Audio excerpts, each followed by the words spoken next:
Direct from the streets of London for another protest, and we're currently down by Trafalgar Square, where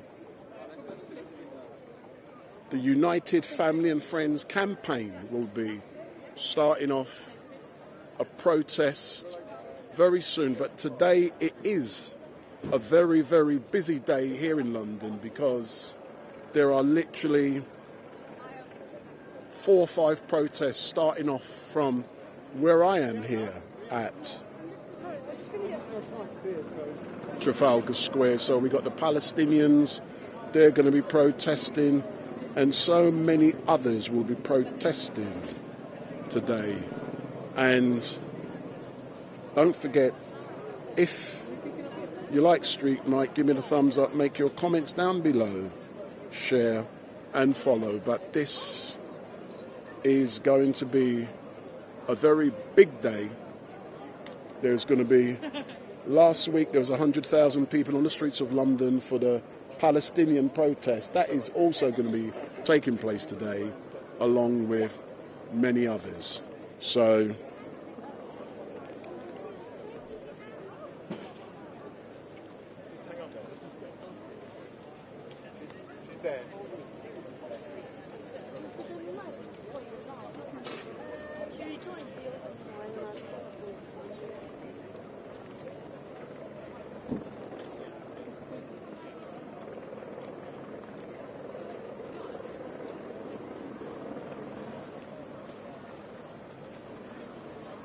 no, I'm going to ask you to go in the front of the camera and tell me what your campaign's all about. Oh my God. Come round. You need support. So if you step forward. What I'm now going to do, I'm now going to put a microphone on both of you. So if you wait a few seconds. So for those of you who are joining us, so these 2 lovely young ladies, I'm now going to put microphones on them because I want to make sure I get good sound. Who's smiling at, man? Yeah, that's one. Sun's shining. Greetings. See, all these people know me for some reason. I don't know why. Have you come to the march before? Yeah. Not this one. I do a lot of marches, but I haven't been to it. Right. Any march in London, I'm there. Oh, I know who to mean. Well, let me see if I can hear you. So say Blah, something. blah, hello. Blah, blah, blah. What do you mean blah, blah, blah? What kind of language is that? So we're now picking you up. So good afternoon. Can you introduce yourselves? Hi, my name's Molara Adeshigbi, and I am the cousin of Olasheni Lewis. I am Maisie Owen, and I'm the niece of Olasheni Lewis. And Olasheni Lewis was an incredible, funny, clever, witty young man. Very gentle young man who was restrained to death by 11 white police officers in hospital in London, in Bethlehem. And tell me more about when that restraining and the subsequent death happened. Well, people have been restrained to death by the police for years. Just speak to all of the families that are here. Some of the cases are 40 plus years old. I remember where I lived when Joy Gardner was killed, for example. And it's just been the police have been getting away with it for years. They're not held to account. Even though an independent jury found that the police had caused Cheney's death, the subsequent police inquiry found that these people, I even struggle to call them that, there was no case for answer, not even discipline for those people. And we campaigned also for Cheney's law. We now have Cheney's law, so they have to wear functioning body cameras when they go into restraint settings, but they're using those things to their advantage still. Why do you think that when an individual dies in police custody, it appears as if the police covers up everything? What do you think that is? I think it's a lot of confidence in the fact that they can. It's totally down to institutionalised racism and the fact that our whole society is built to cover up deaths of black people, young people, mentally ill people, unsafe people, and they can take advantage. And it's murder. It's a confidence to commit murder, and no, you will get away And speak with to it. the families of Hillsborough to know on what scale that they can cover up these things.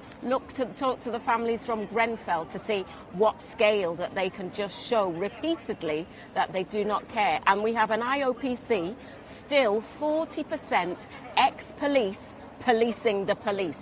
How is that independent?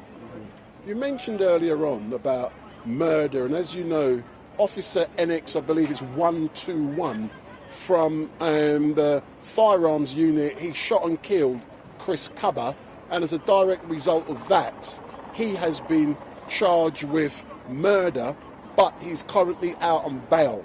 Well, you know, when you hear about things like this happening, you know, what feelings does that bring when you know that your own loved one, nothing has happened?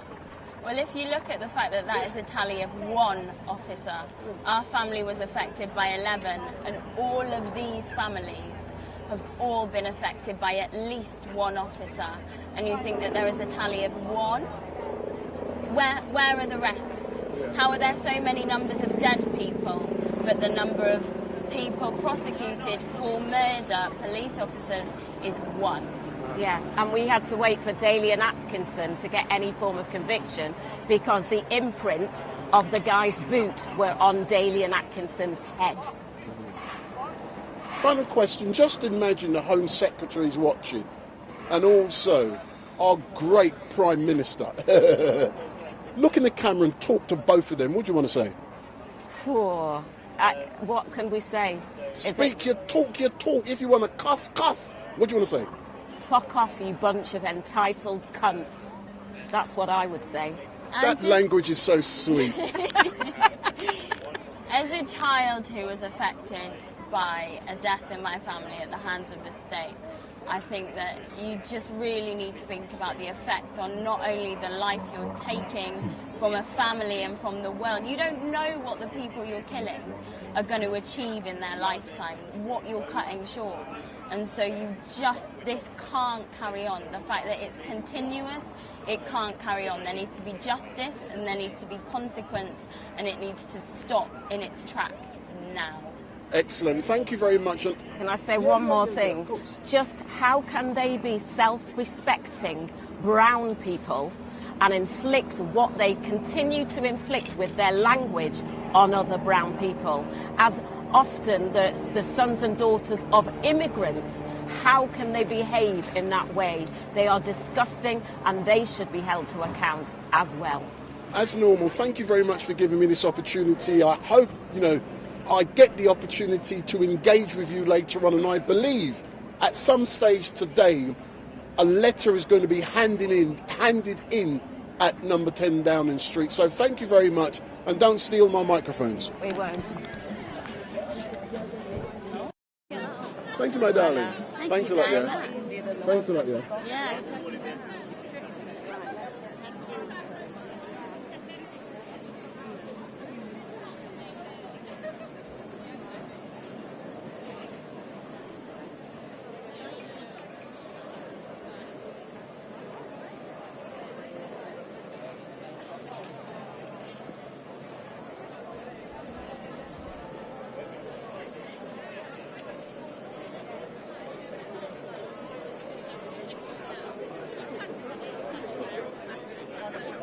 Big up.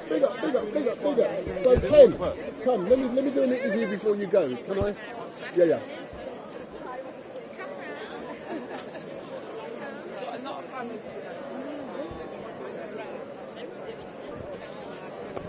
So there's Marcia Rigg, whose brother was also killed by the Metropolitan Police.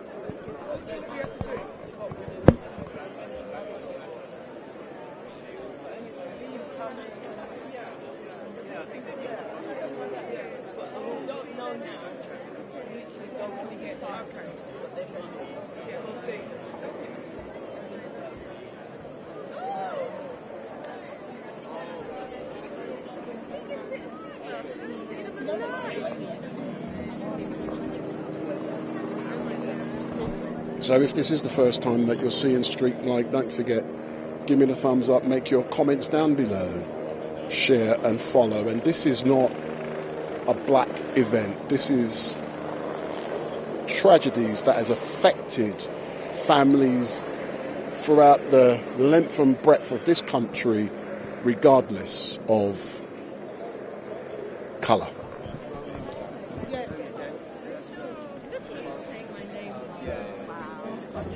Excuse me, my dear. Do you mind me asking you a few questions?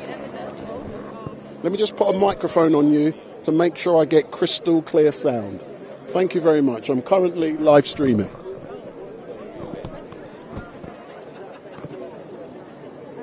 I won't be a minute. So, good afternoon. Could you introduce yourself? I'm originally from Manchester. I live in Cumbria now. My son died in Manchester. He had mental health issues, a slight drug problem too. And he was, mental health services totally let him down. He was sectioned by Greater Manchester Police and taken to a hospital where a doctor who'd only been in the country 6 weeks assessed him and said there was nothing wrong with him. He was placed back into police custody, where he was charged with disturbing the peace for pouring petrol over his head. He was released on bail and he hung himself 2 days later. I've had no justice. I had to fight the inquest system with no help. We couldn't get an Article 2, so we had to pay for all our legal help until the charity inquest arranged for a barrister for us, which took a huge weight off our shoulders. But we still really got no answers from the inquest. And so we're putting a complaint to Greater Manchester Police. They've said, of course, they've done nothing wrong. It's now with the IOPC, and that's our story so far. And why was it important for you, and my condolences on your loss, and why was it important for you to be down here with other families who have experienced tragedies? So why, you know? I was invited by Inquest to I think it's an annual meeting in Leeds where families meet up. That again took a kind of a weight off our minds. I thought I was the only one who'd been through this horrendous system. But I'm not the only one. Clearly I'm not the only one because of all these families here today. And the list just keeps growing. And the system doesn't change. And it needs to change. Yeah. And as I say, thank you very much for giving me this opportunity to interview you. And I can't imagine what it would be like for a parent to go through what you've gone through, and then at the end of it, you're seeking answers. You want justice. If someone has done something wrong, you want that person to be held to account. And you have to fight the system to try and get what is right. But thank you very much. And I hope that eventually, I believe that justice does come eventually, but sometimes it takes years. Thank you for your kind words. Yeah. Thank you. Thanks a lot. Thanks a lot.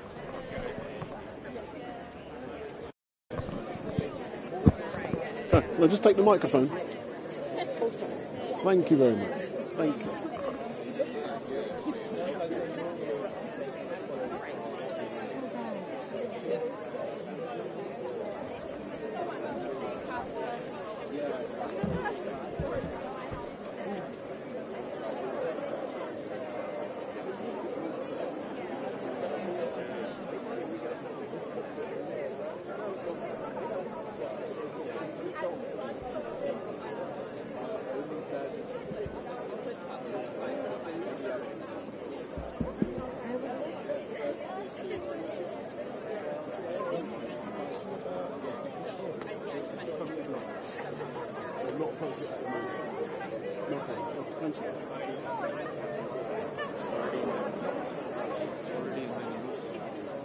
No, but people watching won't know, so that's why I'm just asking. But I'll leave it to later.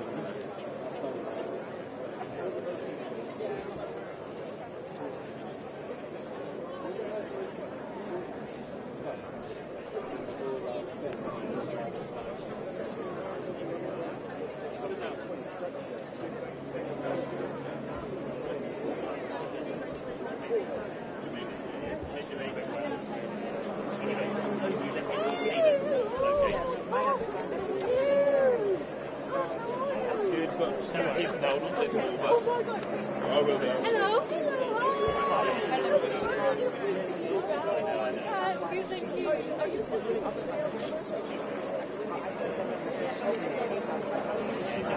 So I'm just about to speak to one of the organisers of this event, and if you know my style, I don't like to be a silent filmmaker standing at the sides and just capturing what goes on. We have to engage with people to find out their story, and just now I did try to engage with a family who's clearly lost a member of their own child, and it is difficult for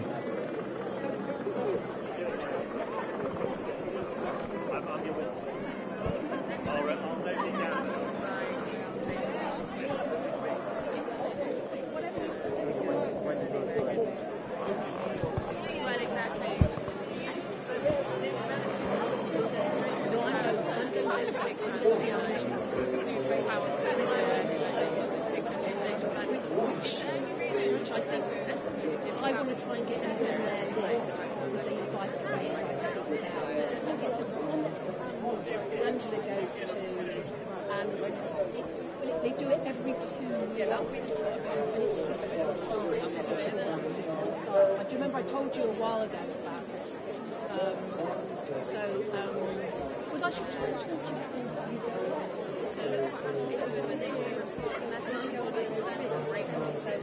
We haven't spoken. And that's against monopoly. Well,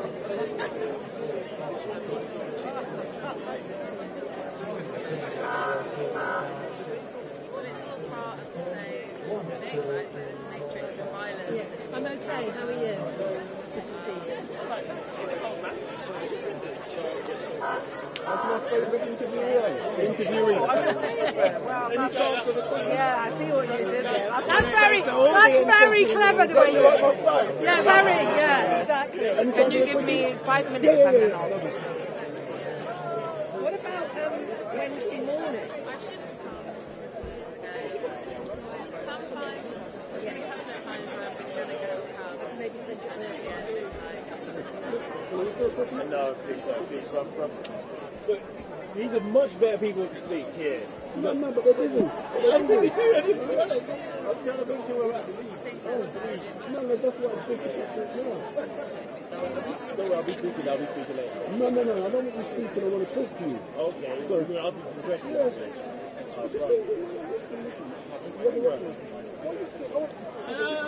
About your involvement.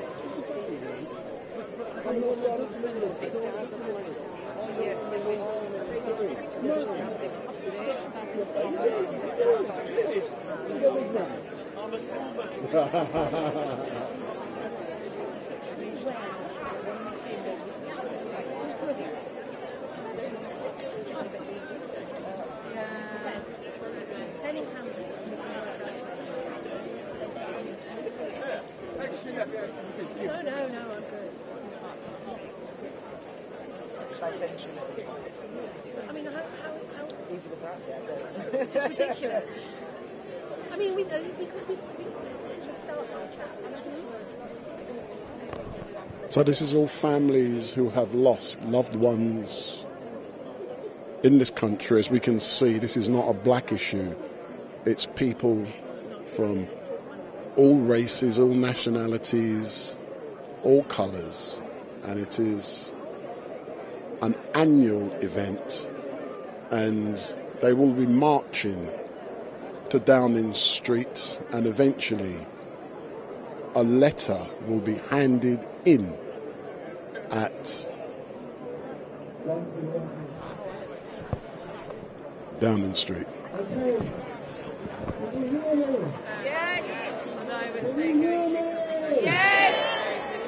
We're just going to start assembling. We're going to be leaving in 15 minutes. The first thing we're going to do is we're going to take this side of the road and spread all the banners out. So we're going to start with this banner first. Can you make sure we don't compress it, keep the space and take the road? We're not in a hurry. Can everyone get behind the banners, please?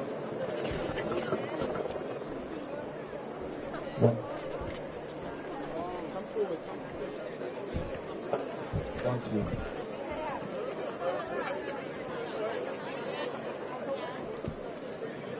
Can I put that on in the phone to get good sound? Come forward. You go. Khadija. Come. Come this way. This way. Can you get that side, please?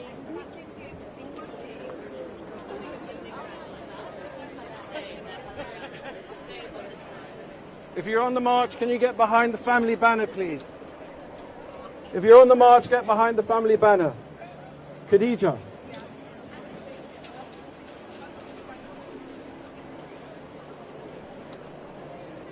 Just keep going and stop at the lights and keep it that way. We need to move over.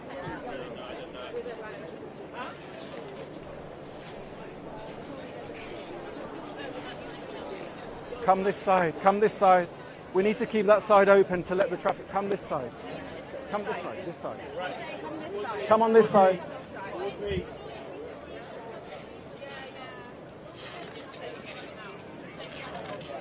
Please join the demonstration. Get behind the banners, please.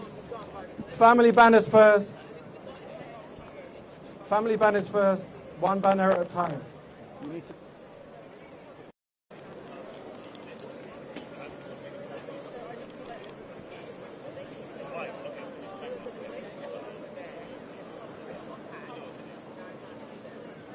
If anyone's on the march for the UFFC march and join the PNC march, please come down this way. So the march is going to be setting off in a few moments and heading its way towards Downing Street. And if this is the first time you've seen Street Night, give me the thumbs up, make your comments down below, share and follow. So hit that subscribe button if this is the first time you've seen Street Night.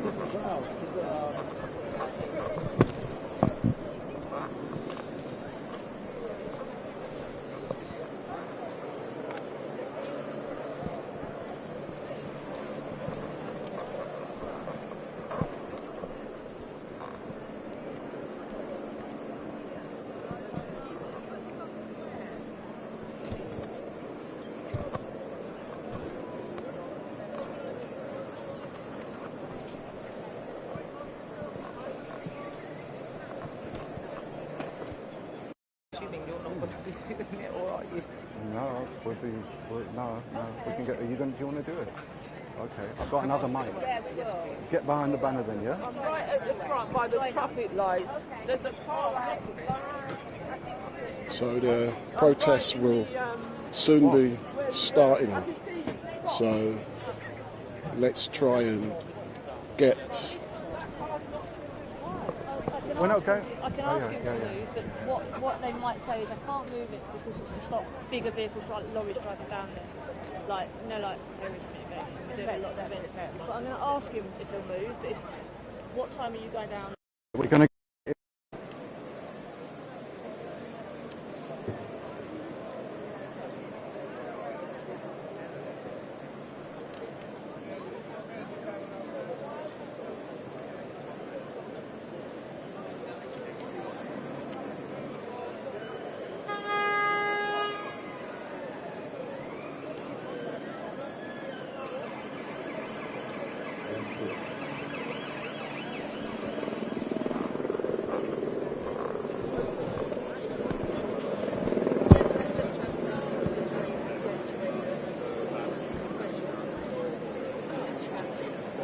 What were you doing, Palestinian today? I am. I'll be down there. Are you doing all of them? All family banners, can you please come to the front? All family banners to the front. Which one? Tell us. We'll be here next week. No, the problem is like last season, when there's so many people, because they've got the numbers using the network, you can't pick up. So it's a waste of time. Just like last week, I don't know. What just went on?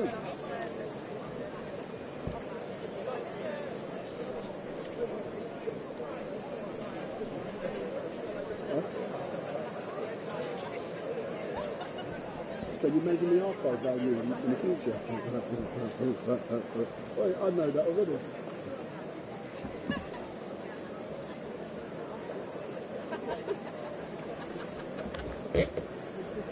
I'll do it for the love of killing something.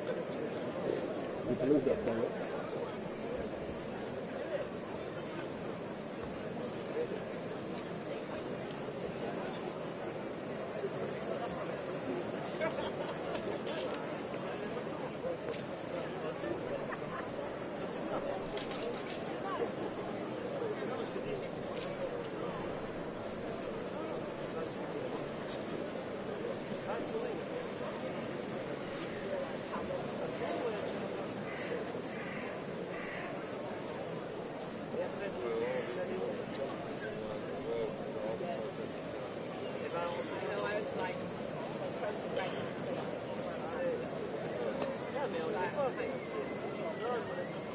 No justice! No peace! No justice! No peace! No justice! No peace!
To the front there.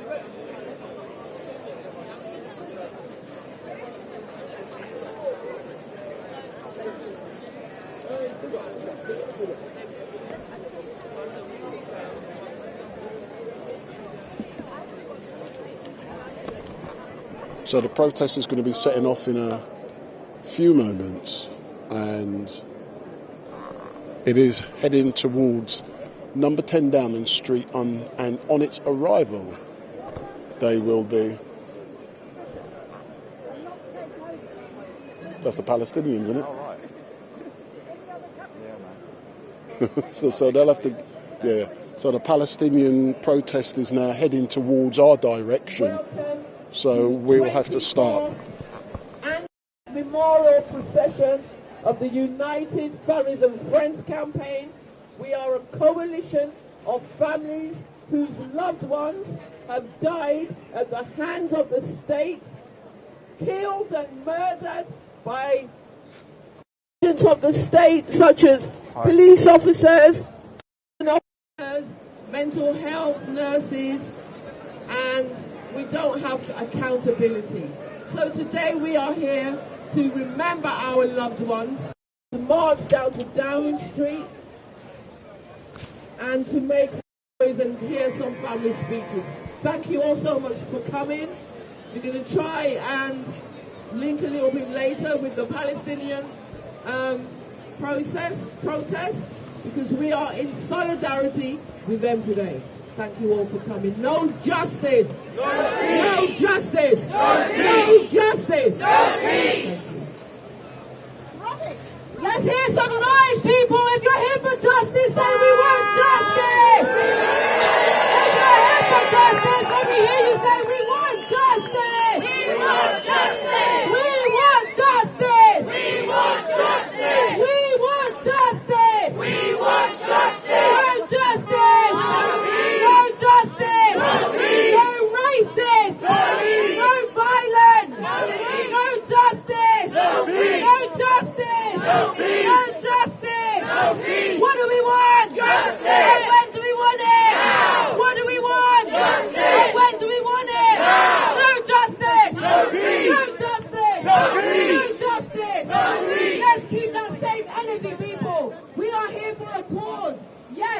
is a traumatic pause. There's a lot of pain here today. There's a lot of hurt here today. But look at us, how we gather together in connection, in solidarity. There's a lot of love here today. If you've got love for our people, let me hear you say, yeah. Yeah. If you've got love for these families, let me hear you say, yeah. Yeah. If you care, let me hear you say, yeah. Yeah. No one wants to join a movement of misery, people. So let's get some joy and vibes here. We're here to fight for our people, the memory of our loved ones. We love them, we miss them, and we will never let them be forgotten. No justice! No peace! No justice! No peace! No justice! No peace! No justice! No peace! I want you to keep that same energy. We're going to march.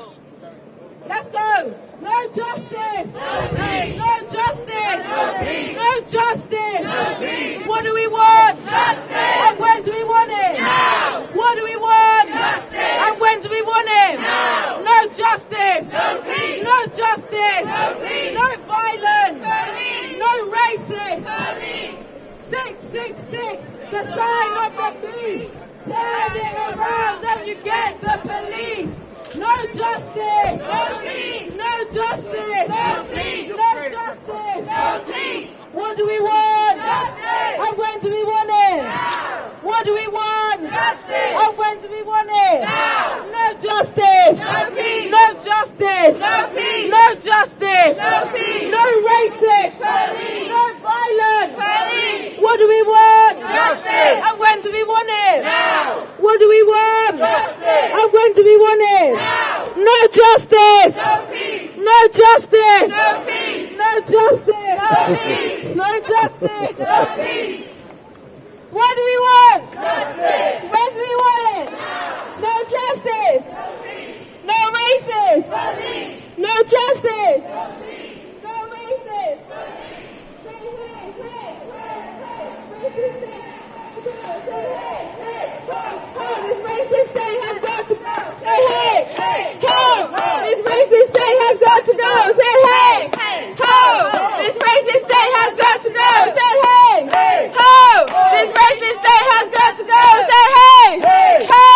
This racist state has got to go! No justice! No peace! No racist! Police! No justice! No peace! No violence! Police! No justice! No peace! No racist! Police! No justice! No peace! No violence! Police!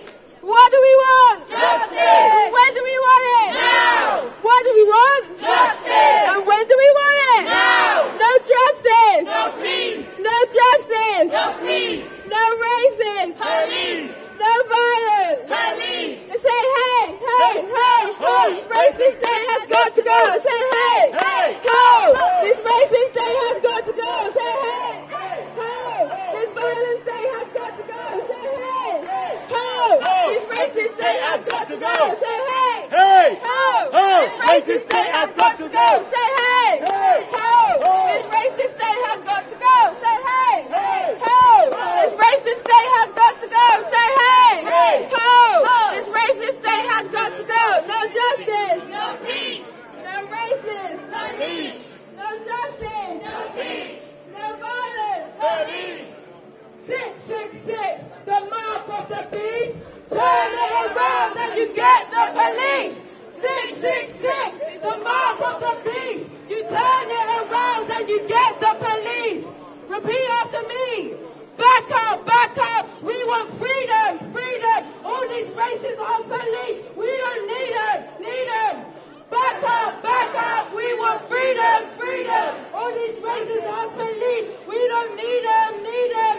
No justice. No peace. No justice. No peace. No racist. Police. No violence. Police. What do we want? Justice. And when do we want it? Now. What do we want? Justice. And when do we want it? Now. No justice.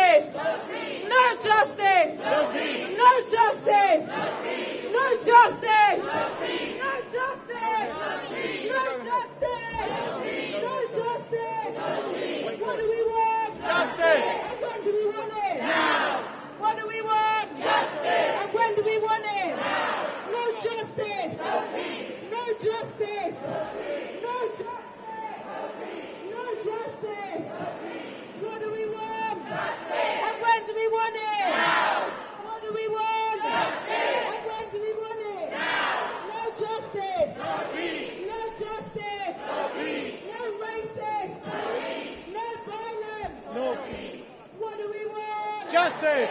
When do we want it? Now!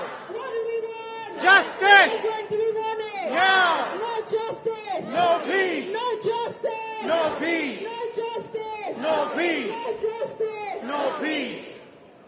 In the face of state violence, we will never be silent. In the face of state violence, we will never be silent. In the face of state violence, we will never be silent. In the face of state violence, we will never be silent. No justice. No peace!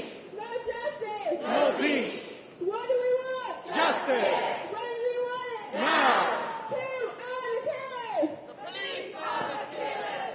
Who are the murderers? The police are the murderers! What do we want? Justice! When do we want it? Now! When do we want it? Justice! When do we want it? Now! No justice! No peace! No justice! No peace! No racism! Police! No violence! Police! No justice! No peace! No racism! Police! No justice! Police! No racism! Police! Say hey, hey, ho, ho! Racist state has got to go! Say hey,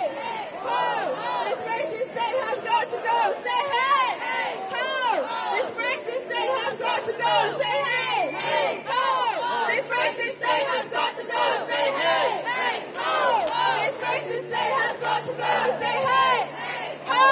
This racist state has got to go! Say hey, ho! This racist state has got to go! Say hey, ho! This racist state has got to go! Say hey, ho! This racist state has got to go! Say hey, ho! This racist state has got to go! Say hey, ho! This racist state has got to go! No justice, no peace, no racist police, no justice, no peace, no racist police. Now we're going to remember all of our loved ones. We're going to say their names. We remember. When I say we remember, I want you to say we remember. We're going to call all these names. With my sister Marcy, we're going to lead this now. 1, 2. We remember. Hi, Caddy. Stoke Newington Police Station, 1977. We remember. We remember. Say to Sims. We remember. We remember Lamentel. We remember Sheila Peaty, Brian Douglas. We remember Sheila Peaty. We remember Joy Gardner. We remember Cynthia Jarrett. We remember Mark Duggan. Yes. Oh, I can imagine. No, just keep walking straight. Walk straight down. We remember a Satan Sims. Marcy, you're too far away from me.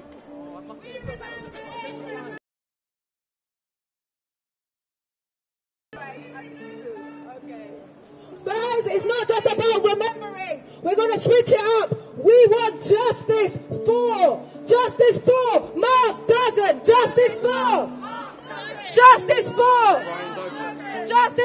Jermaine Baker. Justice for Jermaine Baker. Justice for Sean Rigg. Justice for Blair Peach. Justice for Joy Gardner. Justice for Colin Rhodes. Justice for Cynthia Jarrett. Justice for Cherry Gross. Justice for Leon Patterson. Justice for Ricky Bishop. Justice for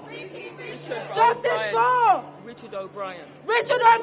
Justice for Wayne Douglas. Justice for Mazee Mohammed. Justice for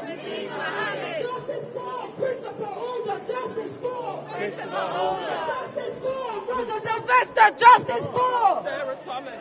Justice for Sekou Bayou. Justice for Harris Stanley. Justice for Justice for Ricky Bishop. Justice for Mikey Powell.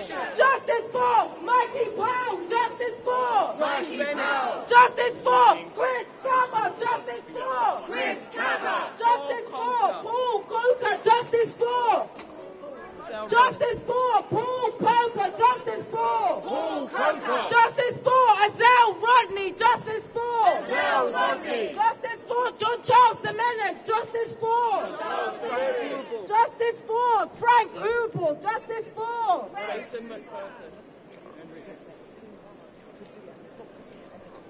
When we get there, we'll have more answers. What do we want? Justice. And when do we want it? Now. What do we want? Justice. What do we want? Justice. And when do we want it? Now. We're not finished reading these names, people. When we get there, we're going to read all the names. What do we want? Justice. When do we want it? Now. No justice. No peace. No justice. No peace. No justice. No peace. No justice. No peace. When do we want it? Now. When do we want it? Now. When? Now. When? Now. When? Now. When? What do we want? When? Now. When? Now. When? Are the murderers? Police are the murderers. Who are the murderers? Police are the murderers. Who are the murderers? Police are the murderers. No justice. No peace. No justice. No justice. No peace. No justice. No peace. No justice. No peace. No racist. Police. No racist. Police. No racist. Police. No racist. No justice. No peace. No justice. No peace. No justice. No peace. No justice. No peace. No justice. No peace. No justice. No racist. Police. No racist. Police. No racist. Police. Who are the murderers? Police are the murderers. Who are the murderers? Police are the murderers. Who are the murderers? Police are the murderers. Who covers them up? The IOPC. Who covers them up? Who covers them up? The IOPC. Who covers them up? The IOPC. Who covers them up? The IOPC. Who lets them up? CPS. Who lets them up? Who lets them up? The CPS. Who lets them up? The Who CPS. lets them up? The Who CPS. lets them up? The CPS. So we say no justice. I said no justice. No justice. No justice. No racist. No racist. Police. We remember all those people that have died in prisons and mental health units, all our loved ones that have been restrained by police officers, shot by police officers, tasered by police officers, battened by police officers. Why should officers have impunity? We now see an officer has been charged for the murder of Chris Cabba. No justice. No peace. No justice. No peace. Who are the murderers? Police are the murderers. Who are the murderers? Police are the murderers. Who are the murderers? Police are the murderers. What do we want? Justice. And when do we want it? Now. What do we want? Justice. And when do we want it? Now. No justice. No peace. No justice. No peace. No justice. No peace. No justice. No peace. What do we want? Justice. And when do we want it? Now. What do we want? Justice. And when do we want it? Now. No justice. No peace. No justice. No peace. No justice. No peace. No justice. No peace. Brick by brick, wall by wall, this racist state has got to fall. Brick by brick, wall by wall, this racist state has got to fall. Brick by brick, wall by wall, this racist state has got to fall. Brick by brick, wall by wall, this racist state has got to fall. Say hey, hey, ho! This racist state has got to go. Say hey, hey, ho! This racist state has got to go. Say hey, hey, ho! racist state has got to go. Say hey! Ho! This racist state has got to go. No justice. No peace. No racism. Police. No justice. No peace. No violence. Police. Say hey! Ho! The racist state has got to go. Say hey! Ho! This violent state has got to go. Say hey! Ho! This racist state has got to go. Say hey! Ho! This racist state has got to go. No justice. No peace. No racism. Police. No justice. No peace.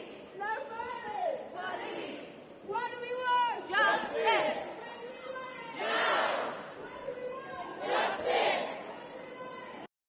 Let me hear you. What do we want? Justice. What do we want? Now. What do we want? Justice. And when do we want it? Now. No justice. No peace. No racism. Police. No justice. No peace. No violence. Police. No justice. No peace. No racism. Police. No justice. No peace. No racism. Police. Say hey! Ho! This racist state has got to go. Say hey! Ho! This racist state has got to go. Say hey! If you've got some hands, let's clap these hands, people. Clap your hands. Ho! This racist state has got to go. Say hey! I want to see some hands clapping. If you have some hands, let's clap. Say hey! Ho! This racist state has got to go. Say hey! Ho! This racist state has got to go. Say hey! Ho! This violent More energy, people. Hey! Ho! This racist state has got to go. Say hey! Ho! This racist state has got to go. I say hey! Ho! This racist state has got to go. Say hey! Ho! This racist state has got to go. No justice. No racism. No justice. Police. No justice. No peace. No racism. Police. Let's move. What do we want? Justice. What do we want it? Now. What do we want? Justice. What do we want it? Now. No justice. No peace. No No peace. justice. No peace. No No peace. What do we want? Justice. Now. Justice. Now. Justice. Now. Justice. Now. What do we want? Justice. What do we want it? Now. What do we want? Justice. What do we want it? Now. No justice. No peace. No justice. No peace. No justice. No peace. Who are the murderers? Police are the murderers. Who are the murderers? Police are the murderers. Who are the murderers? Police are the murderers. Who are the murderers? Police are the murderers. No justice. No peace. No racism. Police. No justice. Police. What do we want? Justice. What do we want? Justice. What do we want? Justice. What do we want? Now. And when do we want it? Now. When do we want it? Now. When do we want it? Now. When do we want it? Now. I've got an idea. Can you see where I'm standing right down the middle? If you're on this side, I want you to say, what do we want? Justice. And if you're on this side, I want you to say, when do we want it? Now. We're all leading these chants together. Guys, our friends are hey, we need some energy. What do we want? Justice. When do we want it? Now. What do we want? Justice. When do we want it? Now. What do we want? Justice. When do we want it? Now. What do we want? Justice. When do we want it? Now. What do we want? Justice. When do we want it? Now. What do we want? Justice. When do we want it? Now. What do we want? Justice. When do we want it? Now. No justice! No justice! No justice! No racists! No justice! What do we want? Justice! When do we want it? Now! What do we want?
Justice!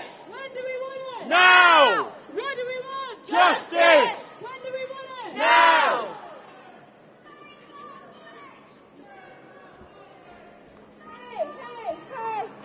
Racist police have got to go. Say hey!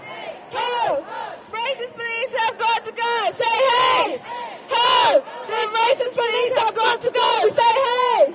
Ho! The racist police have got to go. Hey! Ho! The racist state has got to go. Say hey! Ho! This racist state has got to go. Say hey! Ho! This racist state has got to go. Say hey! Racist state has got to go. Say hey, hey, ho, ho. Racist state has got to go. Say hey, hey, ho, ho. Racist state has got to go. Say hey, ho. This racist state has got to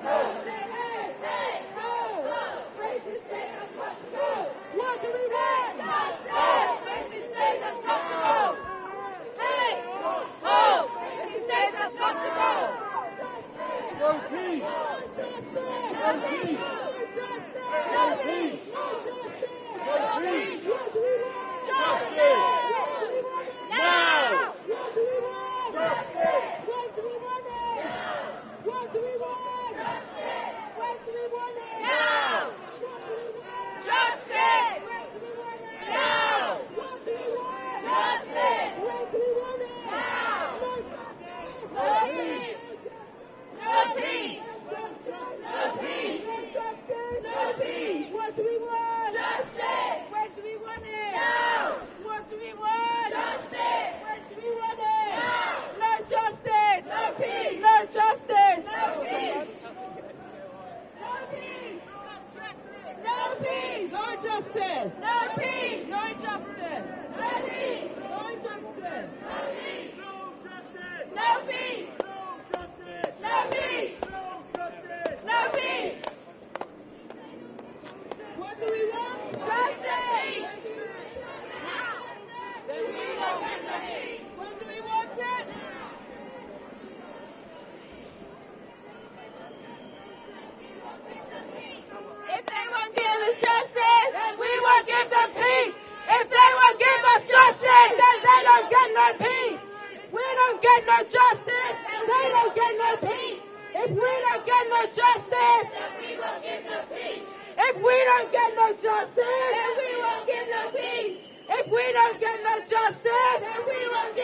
Say hey,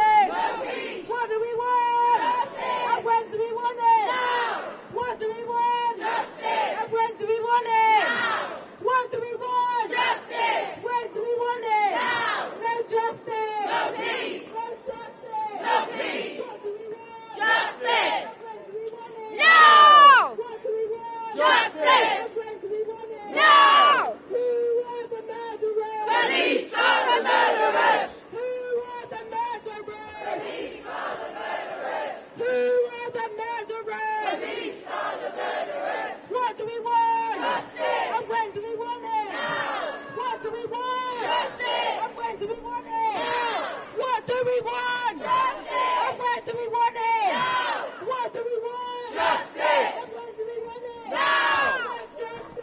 So we're now arriving at Downing Street.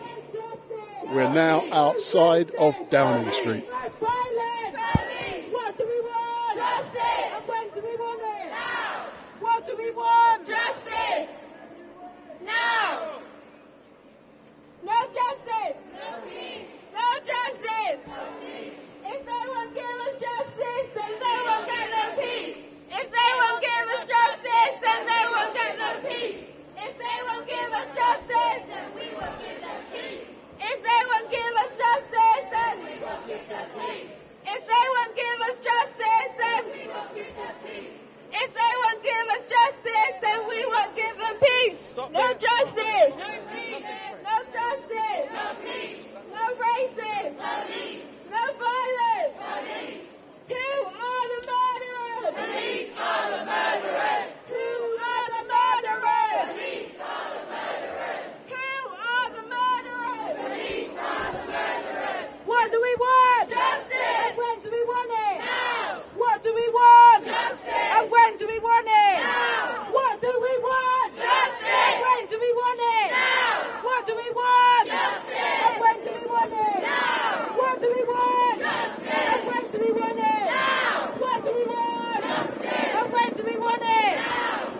a much bigger turnout than last year. This march happens every single year. This is the 25th year because this government props up a state of police and state actors, immigration detention, prison officers, mental health officers, killing our people.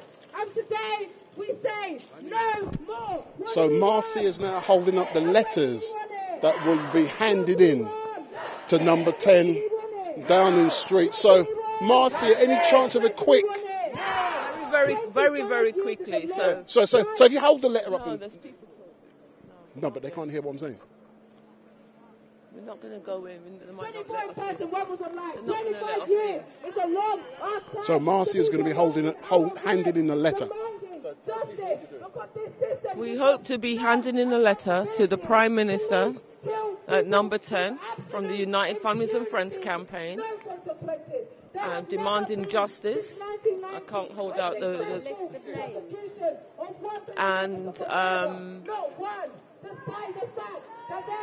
How long did it take you to construct the letter that will be handed in? We did the letter this week, and we wanted it to be relevant with all the issues that are happening at the moment.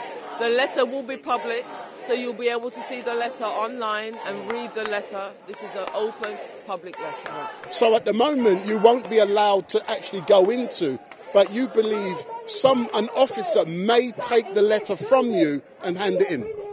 They may. They may not. We usually can go in, but because of all the protests that are happening right now, we may not. But we will arrange, if we can't, we'll be coming another day to do it. But the families, we're going to go, we're going to stand by the gate, we're going to show the letter, and there'll be some speeches from families. Thank you very much, Marcy, as normal. The whole damn system is guilty as hell. The whole damn system is guilty as hell. The whole damn system is guilty as hell. The whole damn system is guilty as hell. The whole damn system. Keep them going. You're going to get the speakers set up. When they're set up, the families will speak. Yeah? It's guilty as hell. The whole damn system is guilty as hell. No justice. No peace. No justice. No peace. No justice. No peace. Police. No peace. Police. No peace. Police. No peace. Police.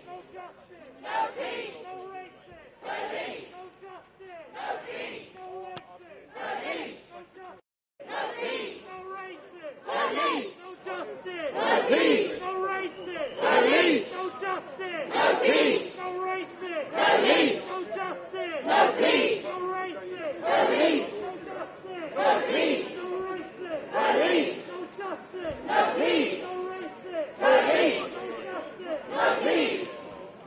Right, we are going to hear some speeches from some of the families. I want all the family members to be at the front. Some of us, we may not be able to go into Downing Street today, because of all the protests and stuff. You never know, they might let us in, but I want these families at the front to come by the gate so that we can take a photograph with the letter. We're going to also remember names, so names are going to be said. We remember. And yeah, so while some of the families start gathering, I'm going to say who we remember. Rishi Sunak, shame on you! Rishi Sunak, shame on you! Rishi Sunak, shame on you! Rishi Sunak, shame on you! Ramadan, shame on you! Ramadan, shame on you! Ramadan, shame on you! Ramadan, shame on you! Cleverly, shame on you! Rishi Sunak, shame on you! Johnson, shame on you! Blair, shame on you! Blair, shame on you! Cameron, shame on you! Cameron, shame on you! Family. Can you come over if you want?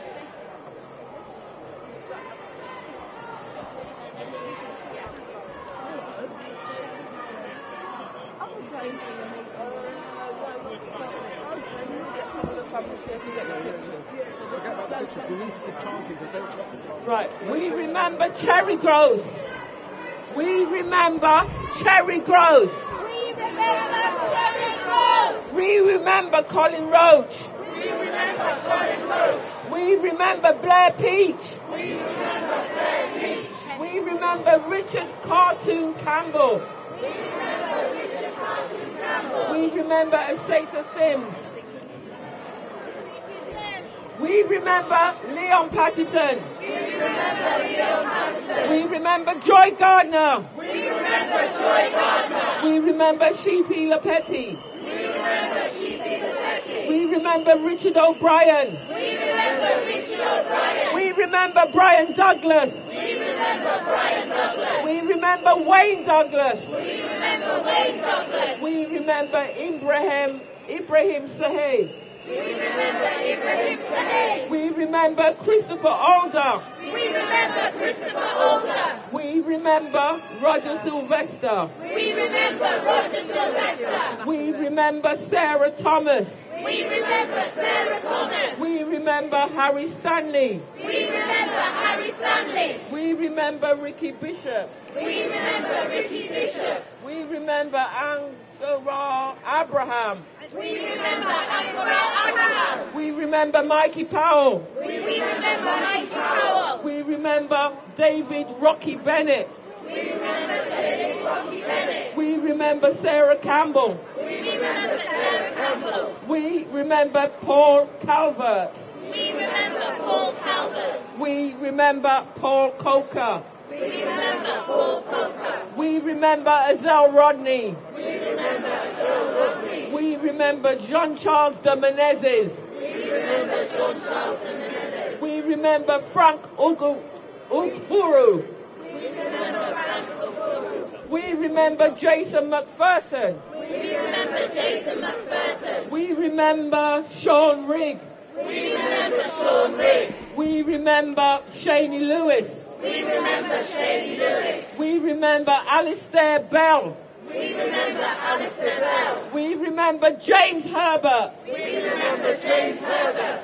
We remember Mark Duggan. We remember Mark Duggan. We remember Kingsley Burrell. We remember Kingsley Burrell. We remember Smiley Culture. We remember Smiley Culture. We remember Fillmore Mills. We remember Fillmore Mills. We remember Michael Fitzpatrick. We remember Michael Fitzpatrick. We remember Anthony Granger. We remember Anthony Granger. We remember Thomas Orchard. We remember Thomas Orchard. We remember Jordan Begley. We remember Jordan Begley. We remember Jimmy Mubenga. We remember Jimmy Mubenga. We remember Darren Neville. We remember Darren Neville. We remember Dean Joseph. We remember Dean Joseph. We remember Habib Paps Ullah.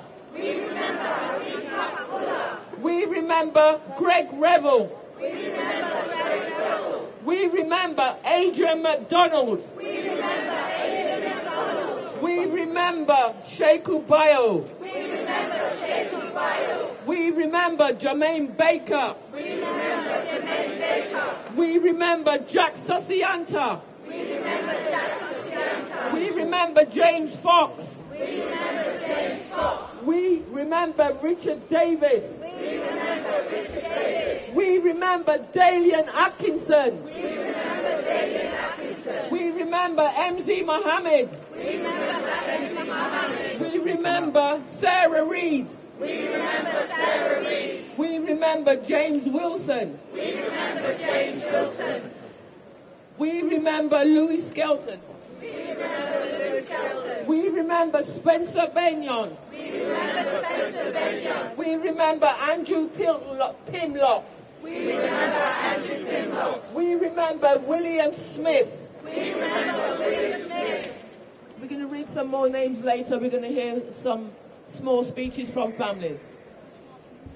No justice. No peace. No justice. No peace. No races. Police. No races. Police. The first speaker is Susan Alexander, the mother of Azelle Rodney. Give her some applause.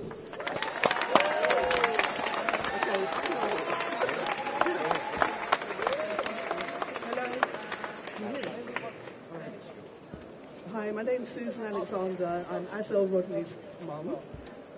I can't believe it's been 18 years since what happened to my son, Azel, by the hands of the Metropolitan Police. It was shocking and against the law, and they, along with other high-profile organisations, at the outset made it clear that no officer will be held responsible for murdering my son. He was shot 7 times in the head, neck and the back. Wow. I went into flight mode. I had to make these notes earlier, so excuse me. I went into flight mode. I wanted answers, and we were not notified of any early post-mortems. We couldn't have an inquest. The whole thing has been so traumatic. There's so much secrecy and anonymity, and everything was tense, and there's no transparency whatsoever. I was waiting to hear something that would make sense, and all I got was heavily redacted paperwork, long drawn-out processes, and continuous intimidation by the then IPCC and the CPS. When I finally started getting answers to my questions, 7 years had gone by. I couldn't believe it, and numerous legal challenges. During the public inquiry, footage of the police cars following the car that my son was in showed the shooting of Azel and the complete chaos, and it went viral from the inquiry. Until then, this case would have been forgotten. The officer was heard saying sweet as at the inquiry. The judge, Sir Holland, deemed this killing unlawful. So now we've finally got this outcome. The officer was filed with a murder charge. Okay, The trial was finally held. And this officer, Anthony Long, walked in and out of the court like nothing could ever happen. Believe me. In fact, he was seen on national TV boasting the next day that he would do it again. He has also written at least 2 books in the life of a special ops police officer. Remember that these officers are not normal police, okay? They're not your street police. Whilst working in the local library, 2 books appeared on the shelves by Anthony Long. This whole experience has been very traumatic, had an effect on me and my family. The justice system is hard to work with. If you have a good legal team and dedicated and honest people around you, you can fight, but it's very hard.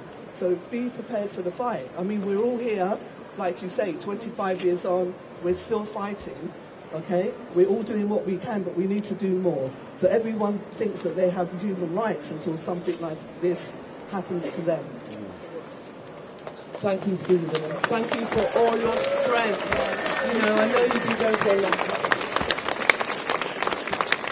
No justice. No peace. No justice. No peace. No justice. No peace. The next speaker is Cardi, the sister of Sheikh Ubayo, who was murdered by the police in Scotland.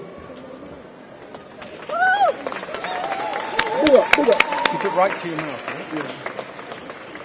Thank you all for taking your time to gather here today in solidarity with us, the family members of our loved ones who have died in the hands of the authorities.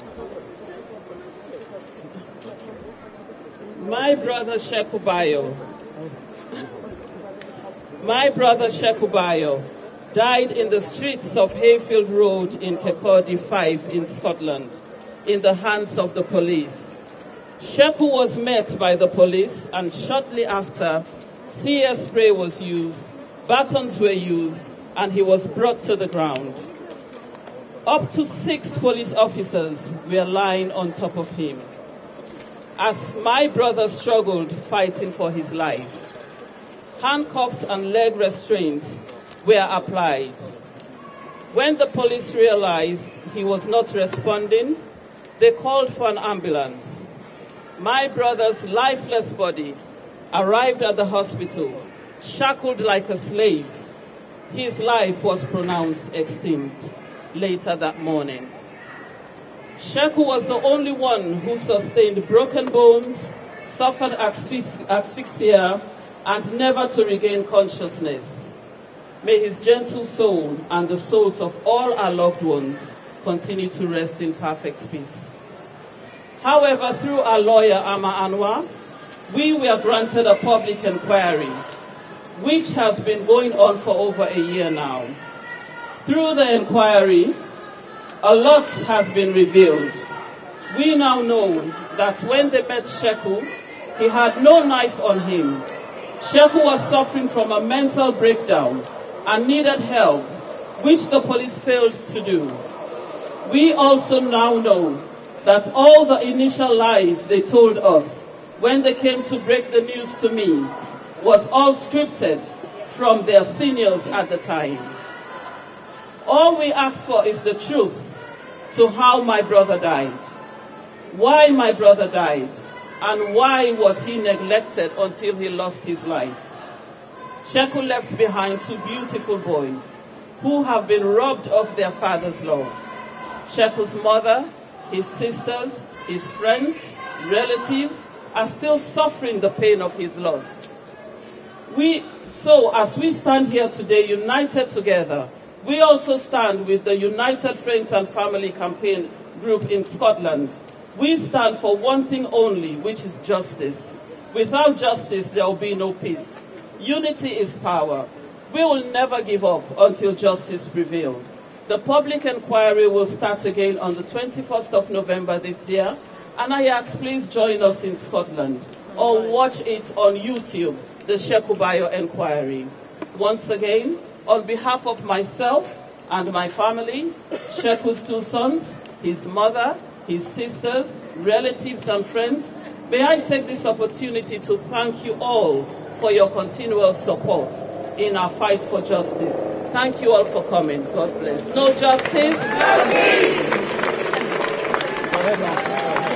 No justice, no peace. No justice, no peace. The next speaker is Jermaine, the mother of Adrian McDonald.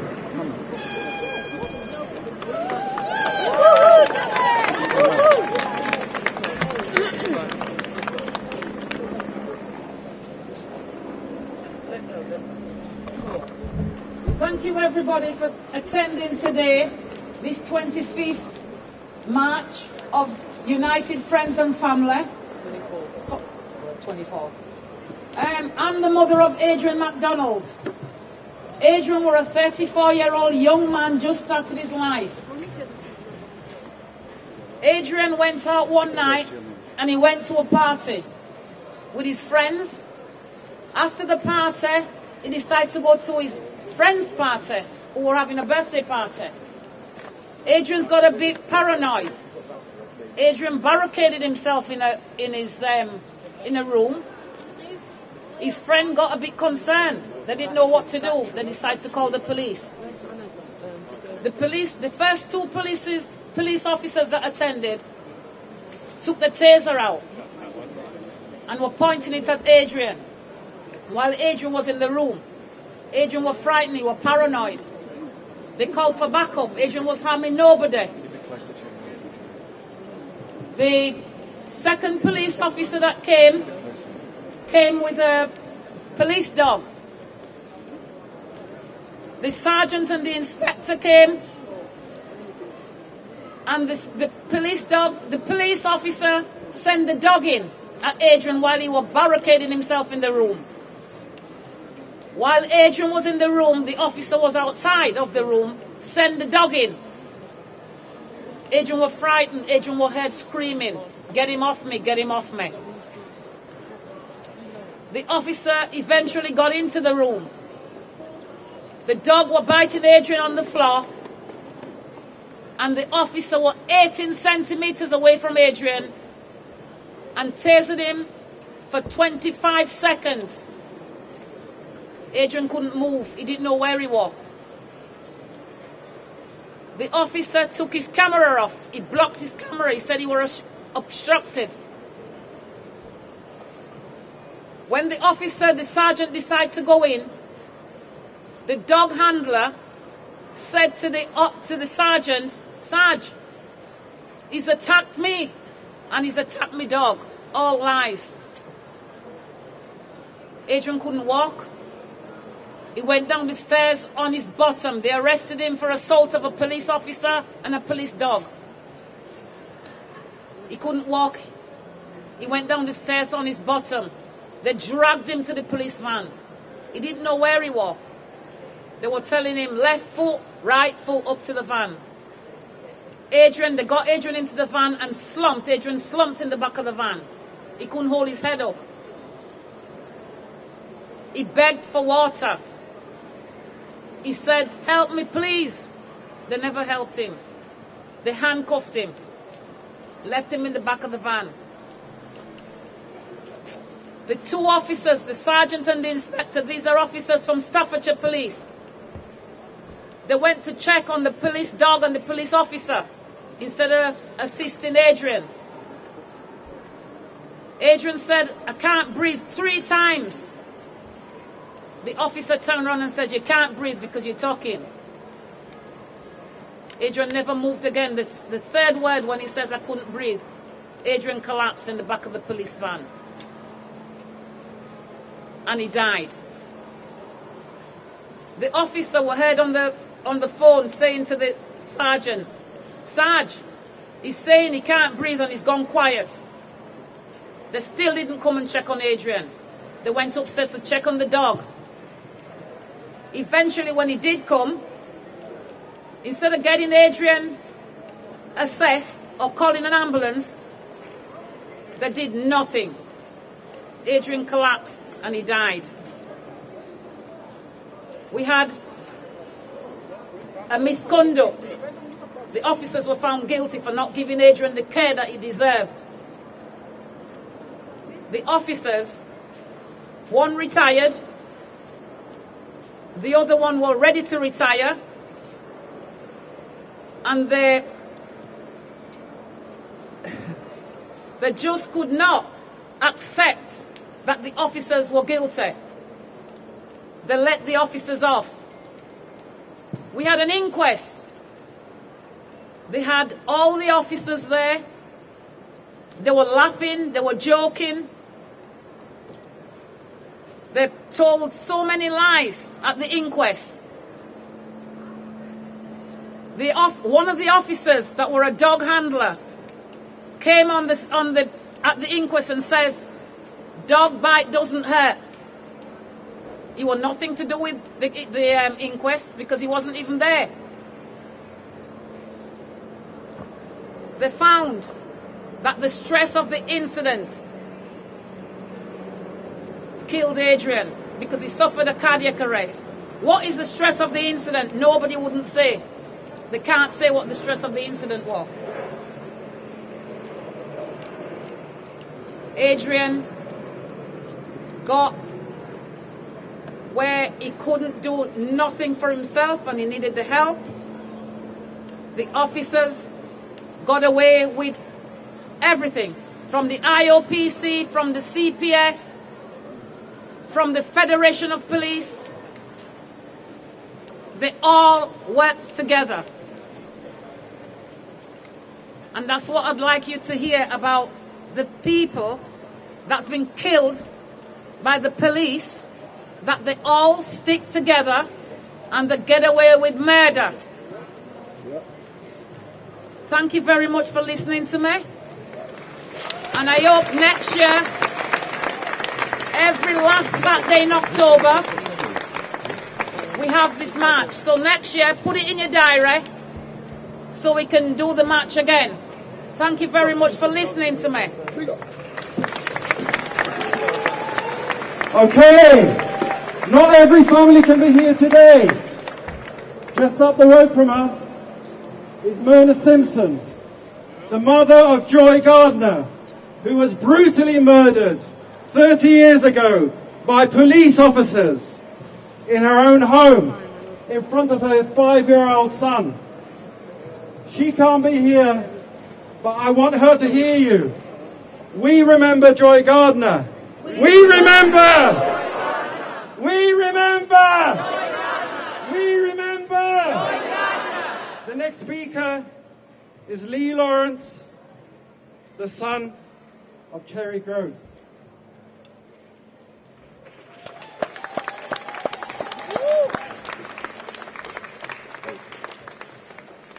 Thank you. First of all, I just want to say, no family member here representing their loved ones, got up one day and decided to be an activist. It was frosted upon us by a life-changing experience when our loved one was murdered by the state. When I was just 11 years old, police burst into my house in the morning looking for my brother who wasn't there and didn't live with us, and they shot my mum. That incident sparked the 1985 Brixton uprisings. My mum was left paralyzed as a result of that shooting. And at the age of 11, I became a carer. And along with my sisters, I cared for my mum for 26 years and watched her suffer until she eventually died in 2011. 2 years after my mum was shot in 1985, there was a criminal trial, but the officer who shot her, Douglas Lovelock, was acquitted. So there was no justice whatsoever. When my mum passed in 2011, they linked her death to the shooting which happened 26 years previously. As a result of that, an inquest was opened. However, the family were denied legal aid to participate in the inquest process. So we had no choice, with the support of Inquest, to do a campaign. And we got over 100,000 people to sign that campaign, which we are truly grateful for. We went to 10 Downing Street, handed in the petition, and a week later, they overturned that decision, and we got the legal aid that we deserved. We had legal representation, which we deserved. We had an open and transparent inquest hearing, and the result was multiple serious failings by the Metropolitan Police, something we knew all the time. I was there, I saw what happened that day. In the immediate aftermath, after they shot my mum in front of me, and I was screaming and shouting because I was traumatized. The officer then turned around and pointed his gun towards me and said, "Someone better shut this fucking kid up." So I know what happened. I was there. Right? But this was the first time that it was acknowledged. It's the first time that it's now a public record. We got an apology, but they didn't want to give us no accountability. So we had to fight for a further 2 years. It took us 31 years in total before they accepted some accountability. No one person was convicted or held to account for the murder of my mum.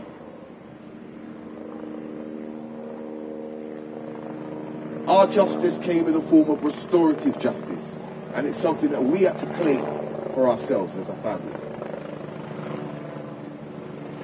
There's a saying, people only die when you forget about them. They may have killed and murdered our loved ones, but they're not dead.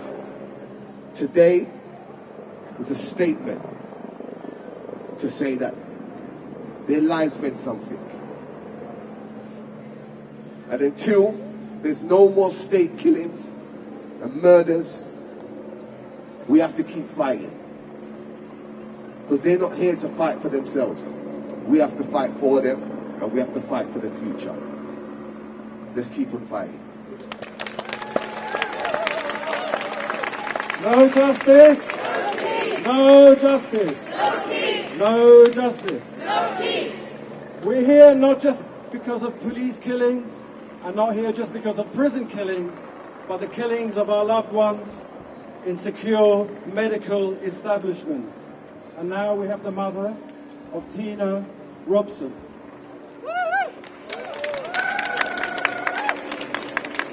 Thank you. I lost Tina 3 times. The first time in 1994 when she was 9, when she was removed from a maternal family and placed in an unsafe place for 9 months. When she came back as a 9-year-old girl, she was severely damaged by that situation, and we were unable to get help. She ended up excluded from school. She was addicted to heroin by the time she was 15. And our whole life was really spent in services that, like, who couldn't meet the need. She spent a lot of her life in prison, which was the only place that she was safe. She gave birth to her son when she was 23, and I brought him up. Being severed from her child, because he would have been put for adoption if we hadn't have brought him up in the family. And being severed from her child just made her multiple addictions worse. And she just went from, mainly being homeless, and then just before COVID, they put her into independent accommodation with floating support. Well, she was just really, really vulnerable. She wasn't, capable of living on her own. I was desperately fighting to get additional support in place for her when COVID came. And then when COVID came, she even lost the floating support and the support of her family. I believe that she was involved in some kind of county line situation, but nobody would ever take that on board in the inquest. But I've really got good evidence to support that. Anyway, she got all her windows put out, and she was under police protection and under a Section 42 safeguarding order, was put into supported accommodation funded by the local authority. There was a safeguarding meeting by this time. I mean, she was 35 when she passed. There was a safeguarding meeting 4 days before she died, and in that meeting she disclosed for the first time publicly some of what she'd suffered as a 9-year-old child. In a social placement that was social services presided over. 4 days later, I got a call 4 days after that meeting to say that Tina was dead. She was found in her room, face down, stone cold. She'd been dead for a while. Somebody told us that her head was massive and blue by the time they found her. So, we never saw her. I never had an explanation for her death. The pathologist said that because he could find no other cause of death, that he put it down to the drugs. But Tina had taken drugs all her life. She had really high tolerances. There was no heroin in her system when she died. There was nothing about high enough. So we have no explanation for her death. And we pushed, and we did get legal aid, for legal help. We got a 4-day inquest, and then we raised money for the expenses of the barrister and the solicitor in the inquest. And so, what I really wanted was for all of those agencies, for somebody to be accountable, but basically that even though there was evidence that the police had lied, they hadn't looked at the CCTV properly, they hadn't taken statements properly. So anyway, and basically all the state agencies were just able to shift the narrative. So they said one thing in the beginning, and when they decided that would make them culpable, they changed the story at the end. And on day 4, when the coroner was about to give a verdict, they were just all of them, police, local authority, everybody involved with her when she died, were just standing laughing at the back of the court. They were basically all pissing in the same pot. And so in a conclusion... So you may hear some noise in a few moments because the massive Palestinian protest is very close by. So the Palestinian protest is close by, and it may result in us having to move because there's tens of thousands of people walking towards Downing Street. With service, they said somebody should have helped her, so she died really. of lack of engagement. And in her memory, I'm doing a project called Tina's Haven. This live stream may fade or buffer, or I may lose it because there's so many people. I hope it doesn't happen, but if it does happen, we will be back. There's just too many people in a small area, and it happens outside of Downing Street. So, because there's tens of thousands of people now walking past us. Listen, so the Palestine demonstration may cause this live stream to buffer.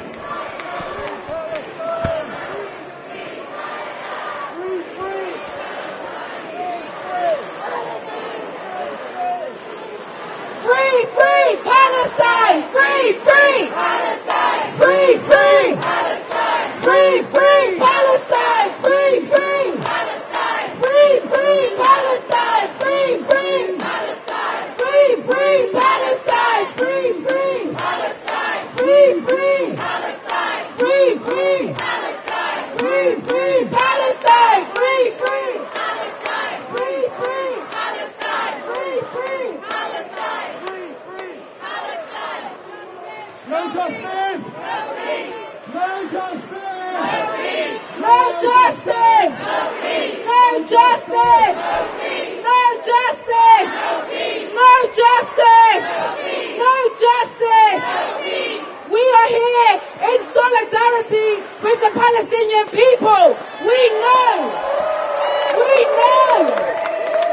that the same violent, racist system that we face here with our police and our militarized state is the same system that is propping up an Israeli apartheid and genocide against the Palestinian people. Free, free! Free, free!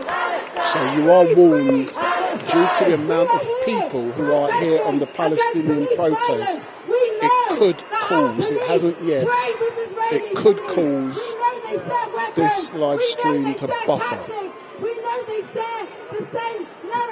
I connect to mobile telephone networks to enable me to live stream in 4K. I've used 6 networks, but if 100,000 people are using the same networks, it makes no difference. No justice! Free, free! Palestine! Free, free! Palestine! Free, free! Palestine! Free, free! Palestine! Free, free! Palestine! Free, free! Palestine! Free, free! Palestine! No justice! No peace! No justice! No peace! No justice! No peace!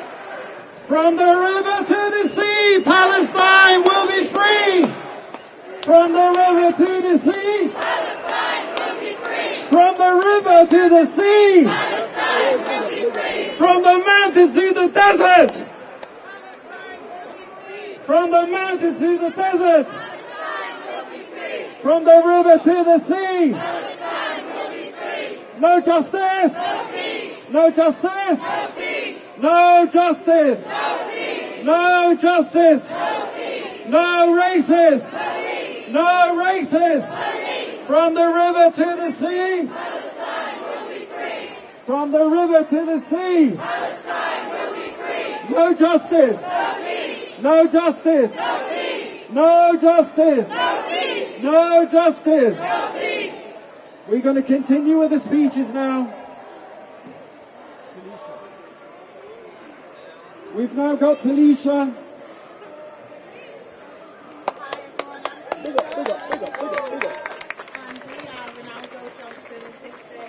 Ronaldo was killed in 2021 in a police pursuit. He was a passenger. After the officer caused the collision, he didn't call for an ambulance. He took his dogs out the back of the car, chased the driver down the alleyway and left the 2 people in the car just fighting for their lives. Instead of calling for an ambulance, they then decided to call for the armed police because they're supposed to be better trained at dealing with a serious collision. We are 30 months on and still waiting for video evidence to be given to us. We've been denied an Article 2 and we're being told the coroner is going to give us half a day's inquest. He isn't budging on the evidence we've asked, and all we've ever wanted from the start is the truth.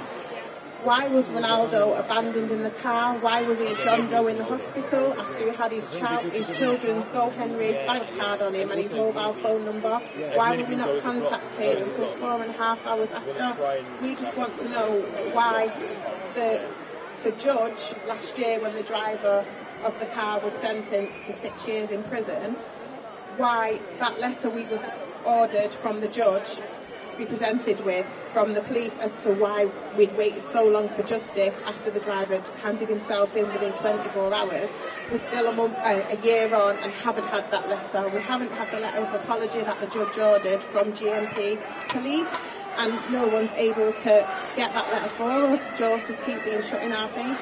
So we're asking you to follow us on Instagram at justice_on21 and just help us put pressure on this violent state to get the answers, because a young boy lost his life and nobody cares, but we will keep fighting until we get justice. Thank you.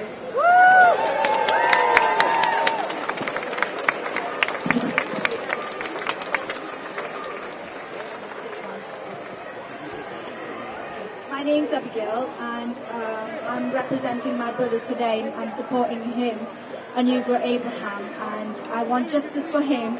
I want justice for all the young people and all the individuals who suffer in silence, who are suffering from racism, mental abuse, you know, and any police violence, you know, anything to do with domestic abuse, anything to do with racism. You know, I believe that we should end racism in this country. We're a mixed community. Their racism should not be in place. So no room for racism. I want support for young people, especially for who are struggling with their mental health. We need support. We need support. We need to stand in unity, and that's what matters. Thank you. No justice. No justice. No justice. Okay. The next speaker is from the family of O.G. Lewis. Good afternoon, everybody. Shenny was admitted to Bethlehem Hospital in 2010, suffering a mental health crisis. He was restrained to death by 11 police officers who took it in turns to restrain him, to pinch him, to punch him. It took them months to give us back his body.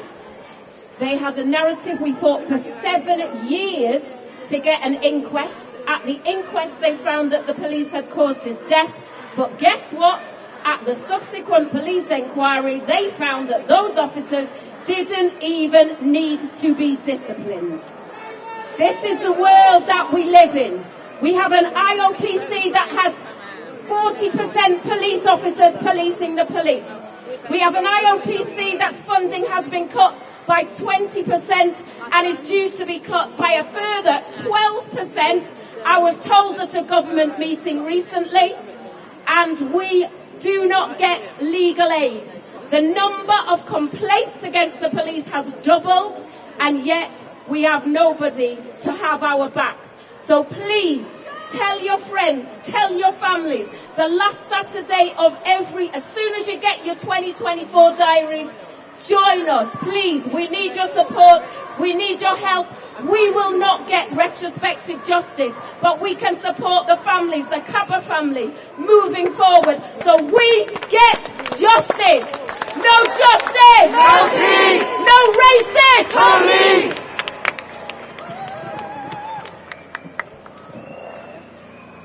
Oh, hi. I am Lisa McDonald. I am sister of Racy McDonald, who died in HMP Highdown in 2020, November 2020. Now, Racy was set up and Racy was arrested on false allegations. My brother was arrested at a family event, a day that he had travelled to us with his son to celebrate my younger brother's birthday. Now, he was arrested for...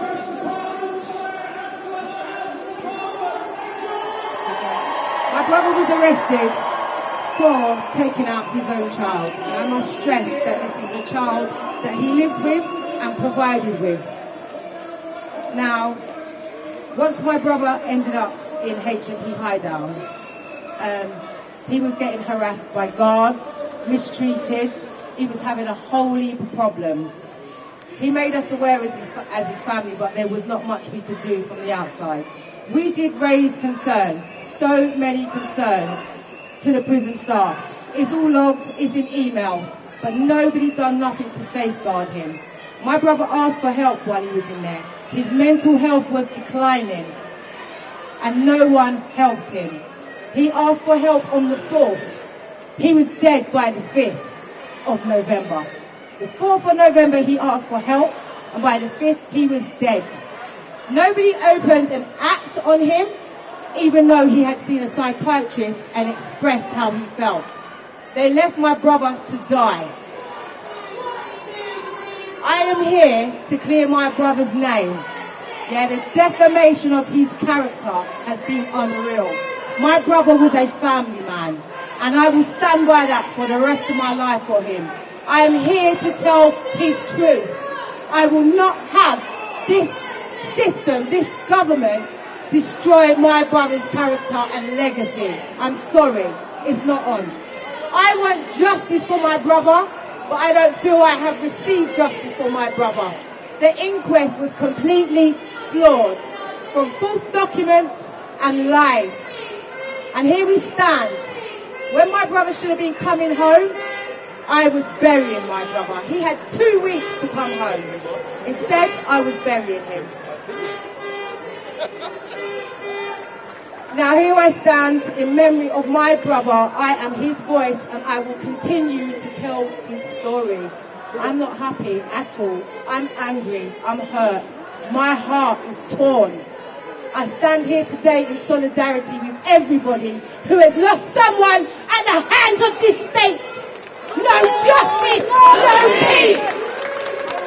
No justice. No peace. No justice. No peace. We have a good issue here, people. We can't hear each other because there's so many people out in solidarity. It's beautiful. Let me hear you say no justice. No justice. Free, free. Palestine. Free, free. Palestine. Free, free. Palestine. International solidarity is so important. We're outside Downing Street, where we have an imperial state and system. We face this violence at home, and they export this violence overseas. Our struggles are deeply connected and can never be separated. Free, free. Palestine. Free, free. Palestine. Free, free. Palestine. We want to join this bigger demonstration, people. Before we do, we really want you to know that we have a historic moment, people. In the case of Chris Kaba, we have a murder charge. We have a murder charge. Let me hear you say no justice. No peace. No justice. No peace. Who are the murderers? These are the murderers. Who are the murderers? These are the murderers. What do we want? Justice. And when do we want it? Now. What do we want? Justice. When do we want it? Now. The police officer who shot Chris in the head within seconds is going to stand trial next September, but he's been bailed. He's allowed to go on holiday. He's allowed to remain un nom no mercy and have impunity. We say shame on you. Shame on you. Shame on you.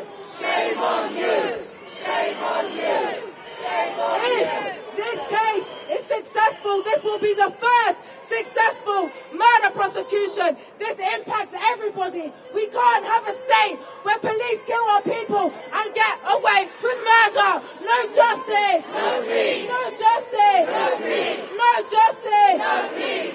Chris has a daughter that he never met. She was born 2 days before his funeral. Why do we live in a system where our people are killed and no one is ever held responsible? No justice! No peace! No justice! No peace! No justice! No peace! No justice! No peace! So we ask you support the Kaba family. Show up to this court. Show up to this trial. Make sure this officer is held to account on behalf of this family and all the families that didn't get justice under this dirty system. No justice! No peace! No justice! No peace! No racist! No peace! No violence!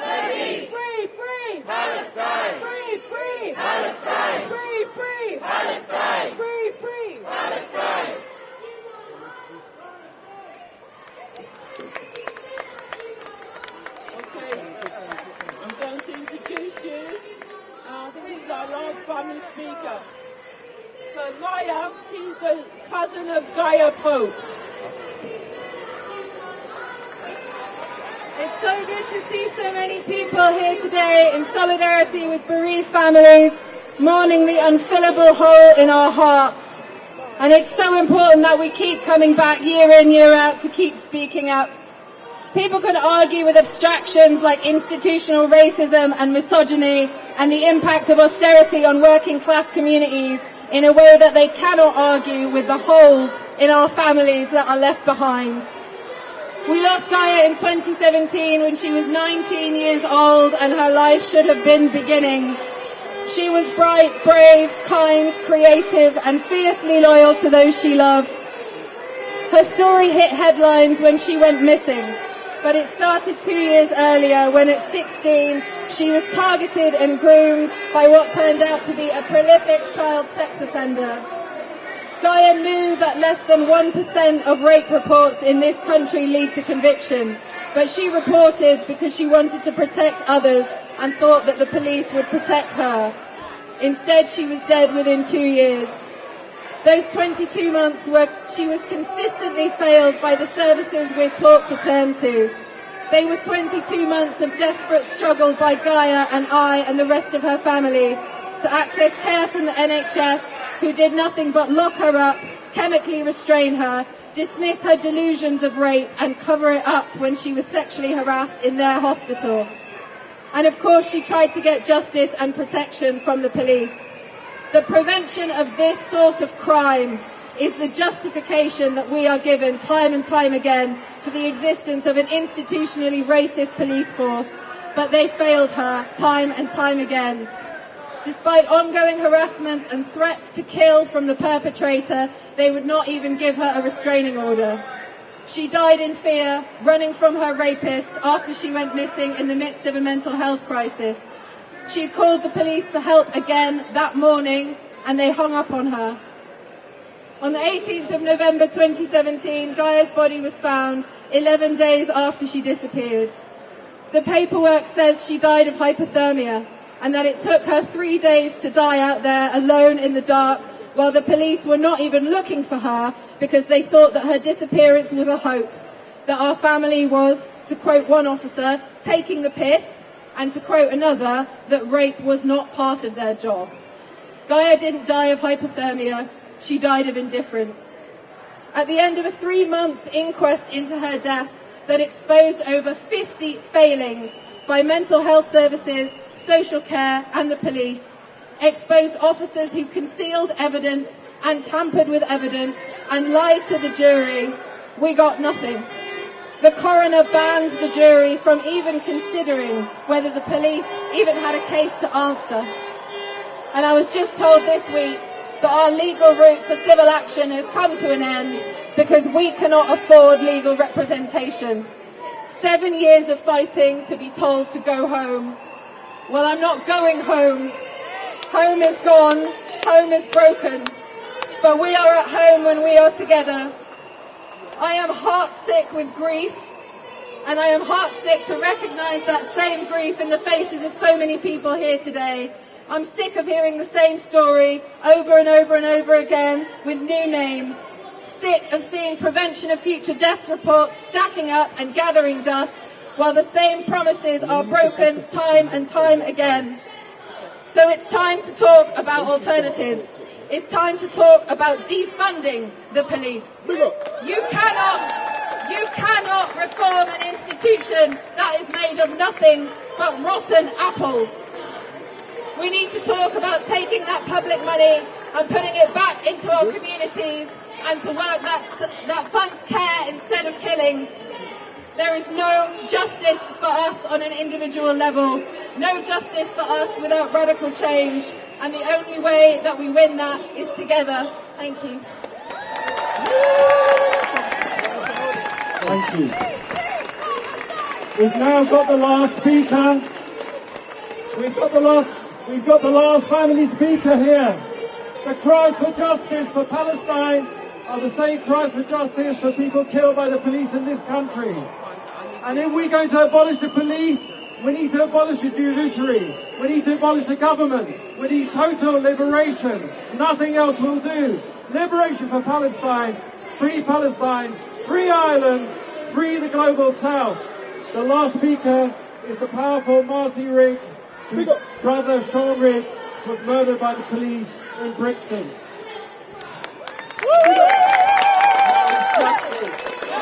No justice. No peace. No justice. No peace. No justice. No peace. My brother was Sean Rigg.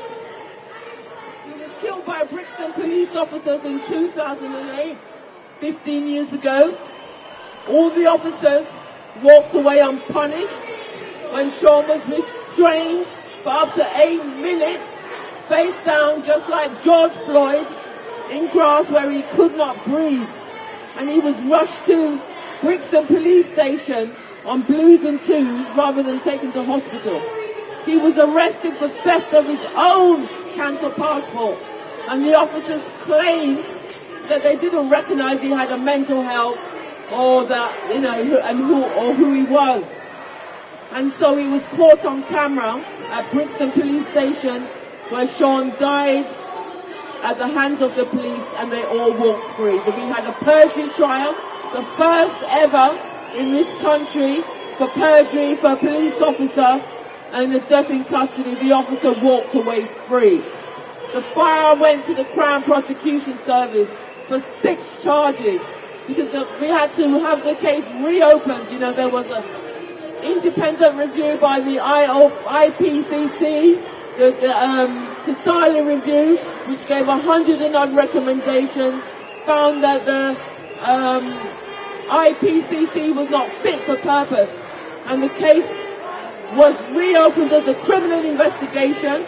This is also why we have the IOPC, because also he was involved in the Angelini review, along with the Shani Lewis family, James Herbert, and Thomas Orchard.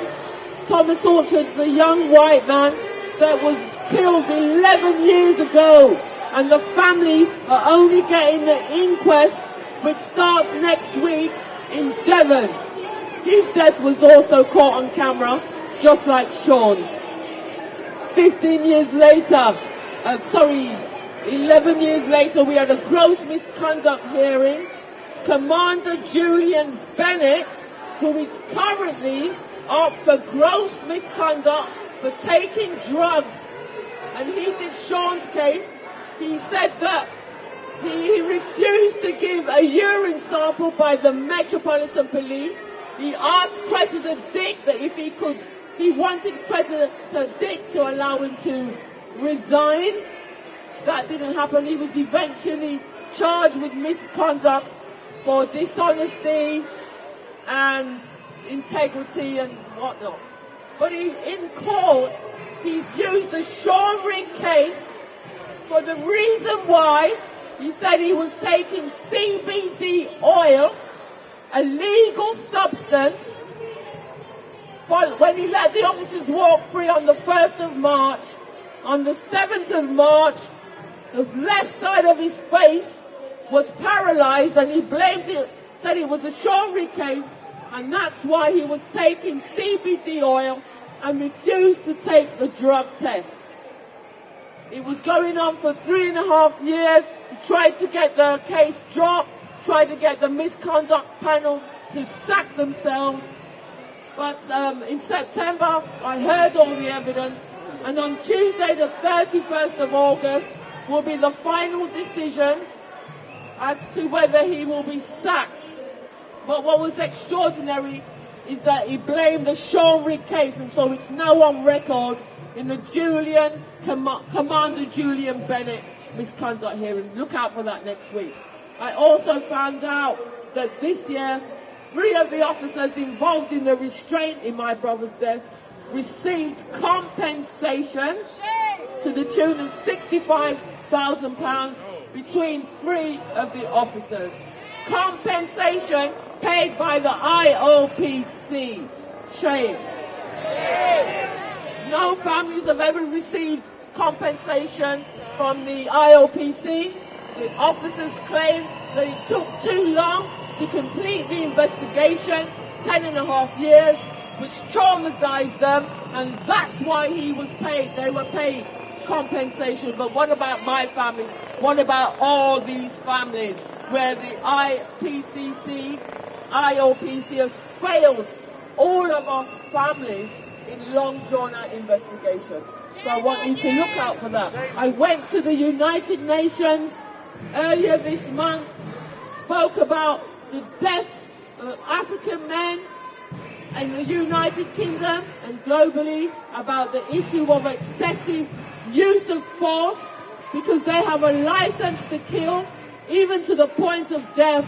No officer has been made accountable. How can that be? We are still enslaved, we are still being lynched, and we cannot, we must never give up. Our ancestors fought for us.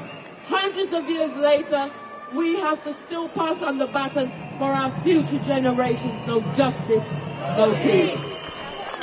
For those of you who are watching, just to let you know, the Palestinian protest is taking place behind us and also at Westminster. So we are going to join that march, and we'll do it until the stream cuts out. So at the moment everything is going beautiful because we're not moving. Once you start moving and going through different networks, we then start experiencing problems. So if this is the first time you've seen Street Night, give it a thumbs up, make your comments down below, share and follow. Tomorrow we will be at Speaker's Corner from 1 till 6 p.m. So we're at Speaker's Corner tomorrow from 1 till 6 p.m. 1 till 6 p.m. tomorrow. So hit that subscribe button if this is the first time you've seen Street Night. So I've decided to organise a people's tribunal on police killings. We will not get any justice from this system, so we will have to create our own forms of justice. So watch out for that next year, the People's Tribunal on police killings, not on deaths in custody, on police killings. And so the next speaker, the next contributor is Kat Branchmark.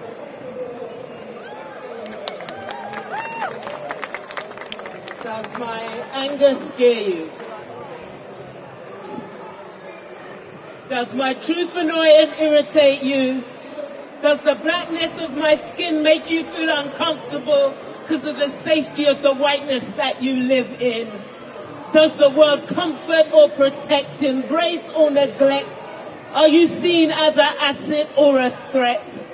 Do the police stop you and you and you and demand to know where you're going? Do they treat you with respect or do they treat you with disdain? Do they handle you with dignity or do they treat you with abject disrespect? Does my anger scare you? Does my anger scare you? Does my truth annoy and irritate you? Does the blackness of my skin make you feel uncomfortable because of the safety of the whiteness that you live in? Does the world comfort or protect, embrace or neglect? Are you seen as an asset or a threat? Do the police demand to know where you're going? Do they treat you with respect or do they treat you with disdain? Do they handle you with dignity or do they revel in your absolute uncomfortability? Does my anger scare you? Does my anger scare you? Does my truth annoy and irritate you? That those with black skin are dying with knees in their backs and handcuffs around their wrists. Windbags restricted, brain cut off, turning blue. Horror stuck in their throats, unable to escape. Eyes. Terror stuck in their throats, unable to escape. Eyes bulging in pain. Breath stuck in their throats, trying to scream. I can't breathe. Does it make you shift in your seat? The thought of thrashing feet. Her fingers gnarled and desperate, trying to break free? Or does it make you say, oh my gosh, she's so aggressive? I can see why the police react in the way they do. If you had to deal with that, then wouldn't you? Or does it make you feel good that the police cannot be at blame? That they do not kill, so they could not have been innocent? Accidental asphyxiation, as the coroner always says. But if only a little common sense was shown, if only a little compassion was shown, if only one person said stop, does it not make you feel ashamed that my people are not safe? That those who are meant to protect instead get absolute impunity? So yes, I'm meant to make you feel uncomfortable. I'm meant to make you squirm. I'm meant to make you question. I'm meant to make you challenge. I'm meant to make you ask why. I'm meant to make your conscience burn. I'm meant to make your stomach churn. I'm meant to make you feel ashamed. I'm meant to be a voice for those who cannot ask. So how many more? How many more? How many more? How about me, Cat Francois, 24 years old, get punched in the face by a drunk white guy? Jumps in the middle of the street, stops a police car and asks for help, but instead of arresting him, they arrest me and almost succeed in suffocating me. So yes, does my anger scare you? Does the whiteness of your skin make you feel uncomfortable because of the safety of the whiteness that you sit in? So yes, I'm meant to make you feel uncomfortable. I'm meant to make you squirm. I'm meant to make your stomach churn. I'm meant to make your conscience burn. I'm meant to make you feel ashamed. I'm meant to hold you a task. Be a voice for those who cannot ask, because there are mothers without sons and sisters without brothers and children without fathers and fathers without children. And I say again, how many more? How many more? So yes, I'm meant to make you feel uncomfortable. I'm meant to make your stomach churn. I'm meant to make your conscience burn. I'm meant to take you to task, to be a voice for those who cannot ask.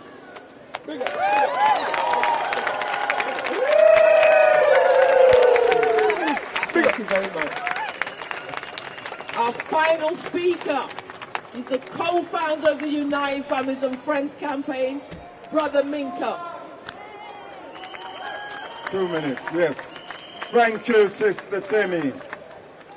As the sister says, my name is Minka, a community activist in our community for over 44 years, which means that I've been campaigning before many of you out here were born. People sometimes say to me, don't you get tired? Well, I'm here today with my son. Come here. And my granddaughter. This is why we're here. Because these murders continues within our community. And what we're saying is got to stop. And so 26 years ago, after seeing the various killings in our community, we decided we need to bring together all the various different families under one banner. We focused on the deaths by the police, in the prisons, in the psychiatric system, and the asylum and immigration. We felt that we needed a unity to expose the lie of the dirty police who keep on saying, oh, it was just one of those things. And so this year, we see the arrest for murder of our young brother, Chris Gaza. I want to say this, brothers and sisters, history is very important for us because we know police have been charged before, and we know when somebody commits a murder, they should be in prison. And the fact that they have been given paid holidays should tell us what plans they've got in mind. And so as I gather here today, we've got to recognize when we struggle for justice, we got to be clear what this means. You see, some of us will think justice is that, oh, we're going to get a police getting found guilty. No, that is not justice. Preach. Justice is when we change the system completely. Change the system completely. Some of us are here today has been talking about the Conservative Party, Rishi Sunak and him crew. But I want to also tell you we're also against that dirty stinking Labour Party as well. Because we can't see no solution in them.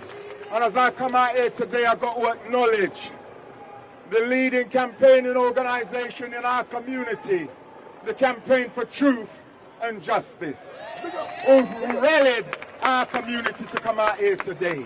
I've got to acknowledge Galaxy, Afiwi.com, our community station who's de-brainwashing our community.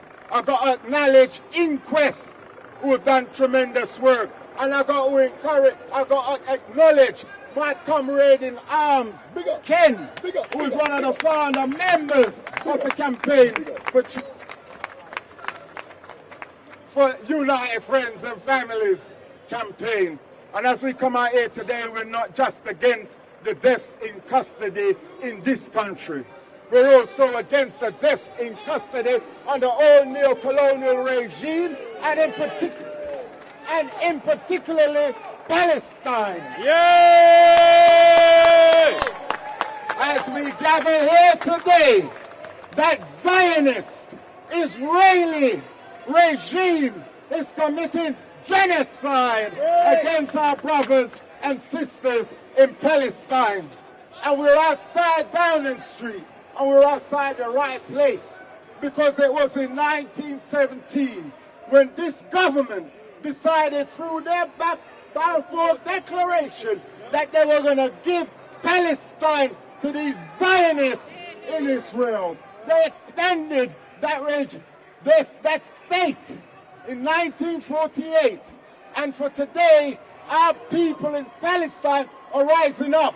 I don't know what to tell me about the violence of Hamas. I want them to focus on that terrorist regime in Israel, backed up by the American government and also the British government. And so I end, brothers and sisters, by saying Britain, Palestine, one struggle, one fight. Britain, Palestine, one struggle, one fight. Britain, Palestine, one struggle, one fight. Britain, Palestine, one struggle, one fight. An injury to one. Injury to all. An injury to one. An injury to all. An injury to one. An injury to all. They talk about Hamas. I want to say this. Under attack. We fight back. Under attack. We fight back. Under attack. We fight back. Under attack. We fight back. Touch one. Touch all. Touch one. Touch all. Touch one. Touch all. Touch one. Touch all. Thank you very much. Big up, big up. Thank you, Brother Minka. The daughter of Adrian McDonald has been invited to speak on behalf of UFFC by the Palestinian march that's going past us now. So as we come to an end, we are now going to join that march to listen to Talia, who will make a statement on the behalf of Adrian McDonald, murdered by the police, to make the correlation by the father, correlation between the Palestine and the deaths happening here, and the children that are left behind to suffer. Resistance is fertile. Let's march.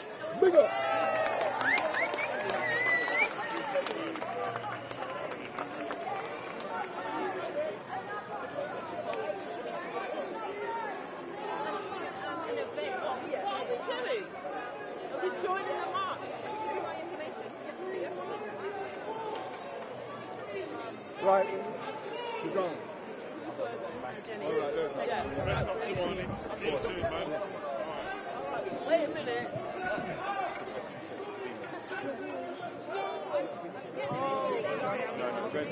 What are you going to do? I don't know who took my bag with my coat and everything. Somebody else. You'll be alright when you start moving.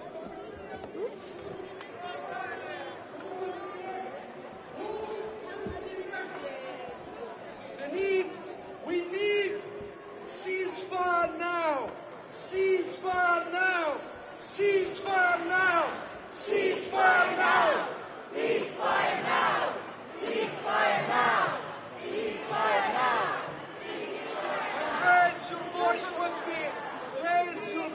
with me.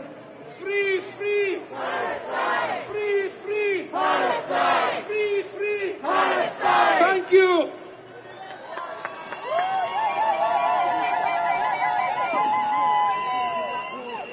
Please make some noise for the Palestinian ambassador. Free, free Palestine. Free, free Palestine. Free, free Palestine. Palestine will be free. Palestine will be free. Palestine will be free. It is my great honour to introduce our next speaker. She's here today speaking on behalf of 1.3 million members of UNICEF. Stop bombing Israel. Stop bombing Israel. Stop bombing They're looking for attention.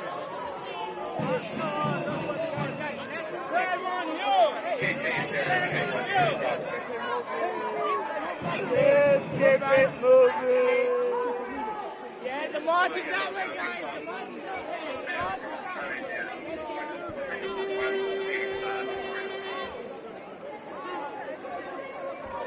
Let's keep moving, please.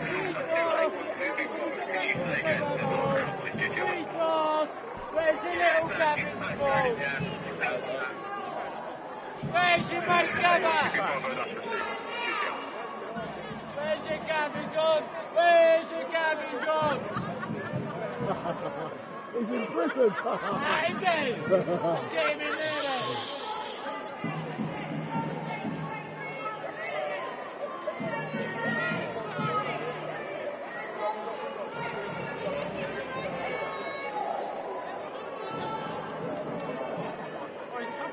Yeah! Come on. Alright, just step back. Oh, my mate. What's it? Money!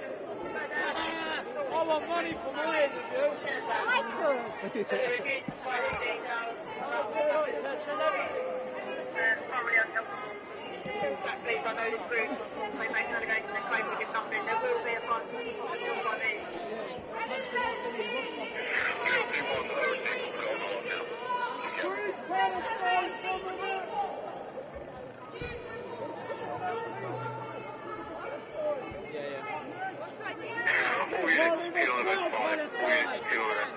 Circulation of a missing child reported socially on our channel. It is a 12-year-old female. You're scared. Street boss! Street boss, where's Gavin? Where's Gavin gone? Where's your thieving Gavin gone? Thieving Gavin gone? Where's your thieving? Where's your thieving? Where's your thieving Gavin gone? Where's your thieving Gavin? Can you stand by it?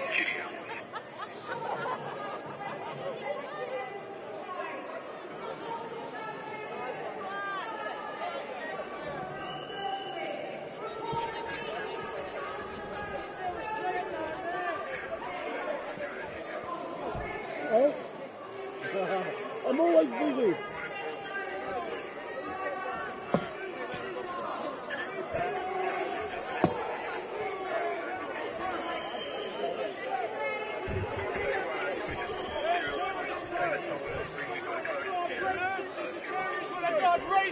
Let's keep moving.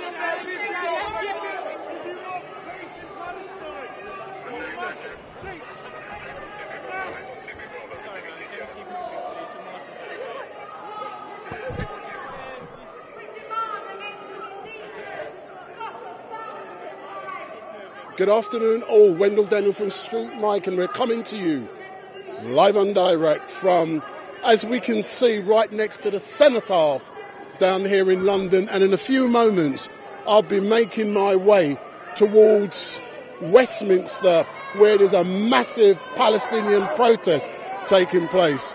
And as we can see, there are police guarding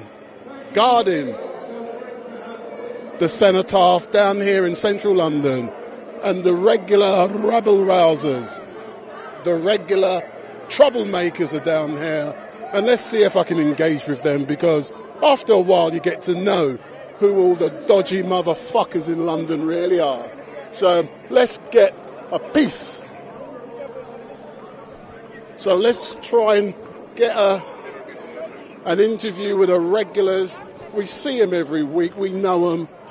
Let's see if I can get through the police line. Come on, give me an interview, you dodgy. Come on live.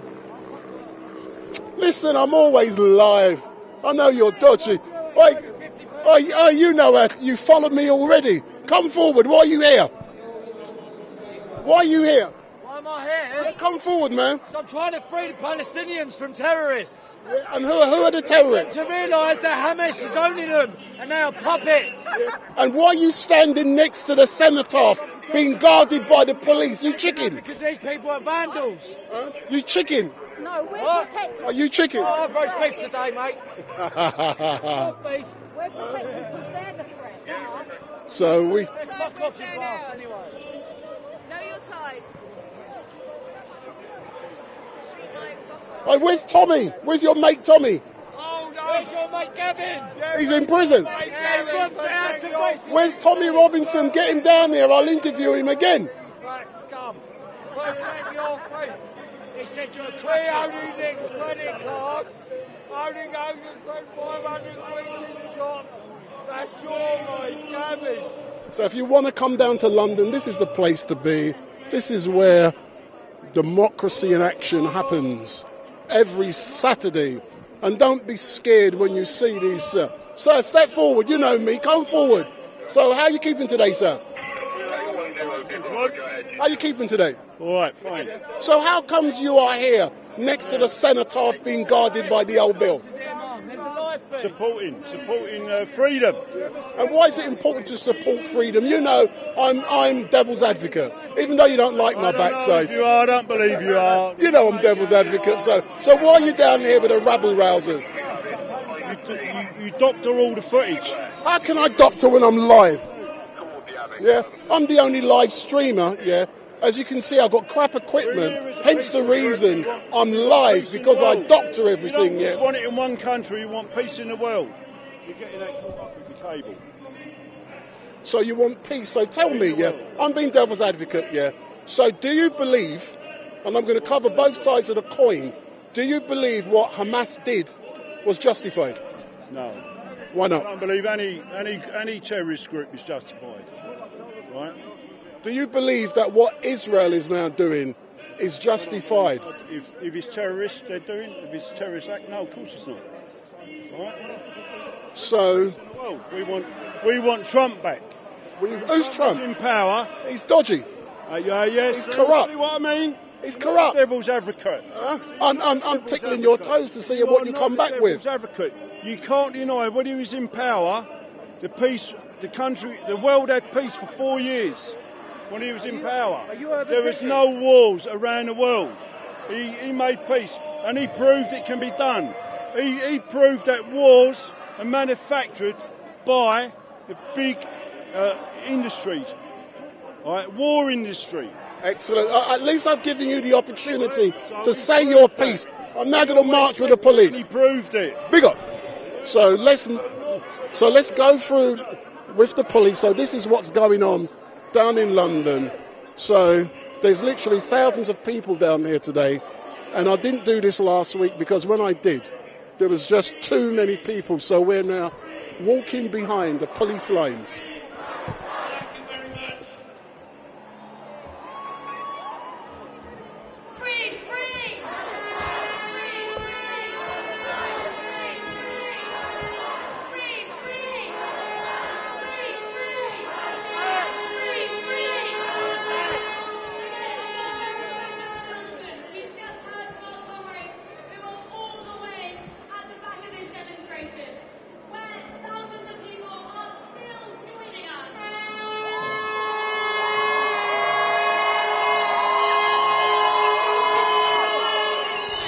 You are warned, due to the number of people down here, we are likely to cut out due to the number of people now stuck in a small space. So we are likely to buffer and cut out. You are warned. Don't let this be the only thing you do this week. If you are not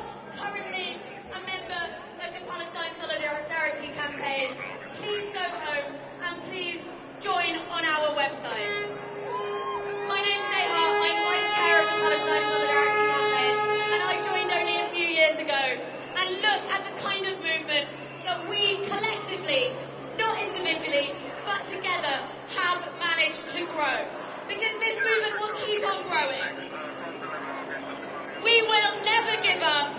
We will never back down. We will grow and we will grow and we will grow until the people of Palestine can live in peace and live in freedom.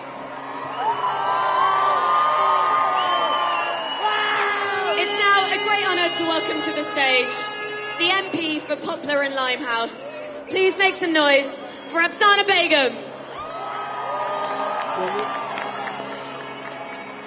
Thank you, Neha. 7,000. These figures from Gaza indicate that around 7,000 Palestinian civilians have now died. 7,000. Almost half of whom are children. Although after last night, this is likely to be even higher. The back and forth over the accuracy of the death count has been a chilling distraction from the true issue, the killing themselves. The bodies literally continue to pile up as Palestinian civilians are being killed unprecedentedly in high numbers. Yet not only are they not allowed to live, but they are also not even allowed to mourn properly. And it's not as if we haven't warned of this human catastrophe. It's not as if we don't know what happens when you deny people food and water. And it's not as if we are not aware that airstrikes kill and maim. And now innocent men and women and children in Gaza are unable to communicate with the outside world for a second day now. How many more lives need to be lost? How many more children need to be killed? And how many more homes need to be destroyed? Nothing can justify the complete disregard for Palestinian life and dignity that we are witnessing. And the ongoing dehumanization and collective punishment of this civilian population will be marked as a terrible crime against humanity for years to come. And while the UK government continues to trade arms to potentially be used against civilians, the United Nations and human rights campaigners are all calling out war crimes. And despite the level of complicity from global powers and the attempts to isolate, even silence, the cries of human suffering while censoring human compassion, I want to say this, that our solidarity, our sense of humanity will not be crushed. We demand nothing short of an immediate ceasefire and an end to the siege of Gaza. And who are we? Who are we?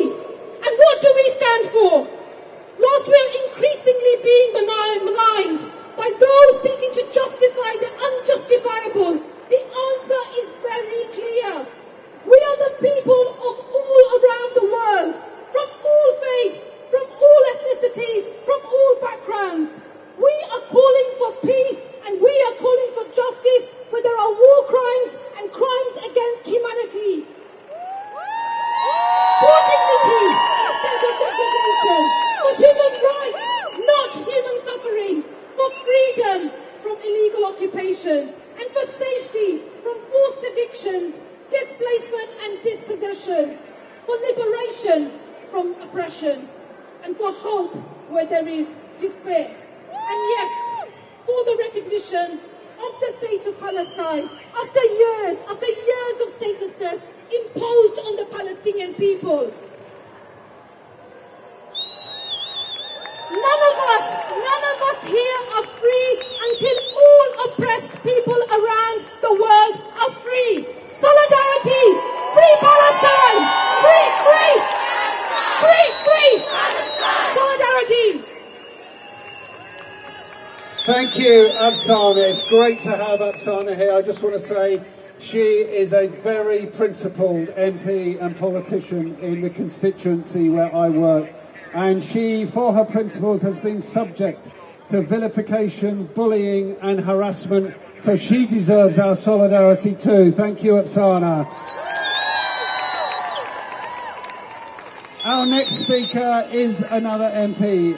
I said that we were turning the dial on public opinion. My name is Wendell and we Daniel have and welcome to shifted public Street Mike, and opinion we're coming in to the last you couple of weeks. live and direct from And outside it's quite of the simple if you call for a ceasefire. It's Westminster, not, you know, and this is not the most where a revolutionary massive of slogans, Palestinian is it? To say protest that we is want taking peace and we place, want a and it's ceasefire. believed But every little bit that helps, over and the 1,000, next 100,000 speaker has people been are instrumental down here in today. shifting And don't that forget, if you inside like what you see, Parliament. and give me the The thumbs up. MP for Make your Leeds, comments Richard down below. Bergen, has put Share down a motion, and follow. an So early if you day like what motion you're in seeing, Parliament, give me the thumbs calling up, for make your peace, comments calling down for a below. ceasefire, Share and it has been and backed follow. by 95 MPs from 8 political parties, so right across the spectrum.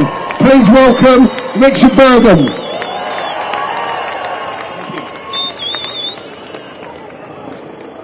I'm here today with one clear message for our governments. Help stop the bombs. Help save lives. Call for a ceasefire now.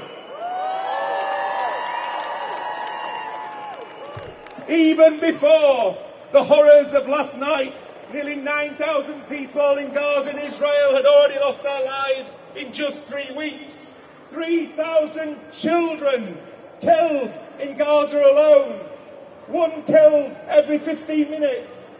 We mourn every single death. Each was an individual. Each had a name. Each had dreams. How many more parents have to lose their children? How many more children have to grow up having never known their parents? As the United Nations General Secretary said, the heinous attacks by Hamas do not justify responding with collective punishment of the Palestinian people. But that's exactly what we're seeing. The Israeli Air Force dropped 6,000 bombs on Gaza in the first week alone. 6,000 bombs on an area not much larger than East London, where 2 million people are crammed in, half of whom are children. Entire neighbourhoods in Gaza turned to rubble. The priority for every single political leader, including our own, must be to do everything in their power to stop the loss of any more civilian lives. That means backing a ceasefire. The UN General Secretary backs a ceasefire. More and more governments back a ceasefire. Oxfam and Amnesty back a ceasefire. It's shameful that our government refuses to support one, especially when 2/3 of the public want one. A ceasefire would save thousands of civilian lives, would help with ensuring the safe release of the Israeli hostages, would allow in the scale of aid needed in Gaza to address the nightmare that people are living through and dying in there. And what is the alternative? The alternative is thousands more deaths, even deeper human suffering, more war crimes, even the risk of a wider regional war. So it falls to every one of us to get our government to do the right thing, to get it to use every diplomatic avenue possible, to talk to governments of all persuasions, to secure a negotiated ceasefire, one binding on all parties to bring an end to this crisis.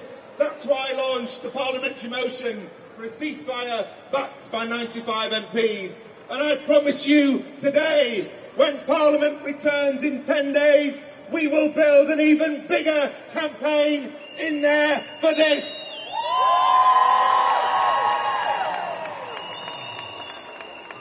These are dark times for humanity, but as Martin Luther King said, darkness cannot drive out darkness, only light can do that.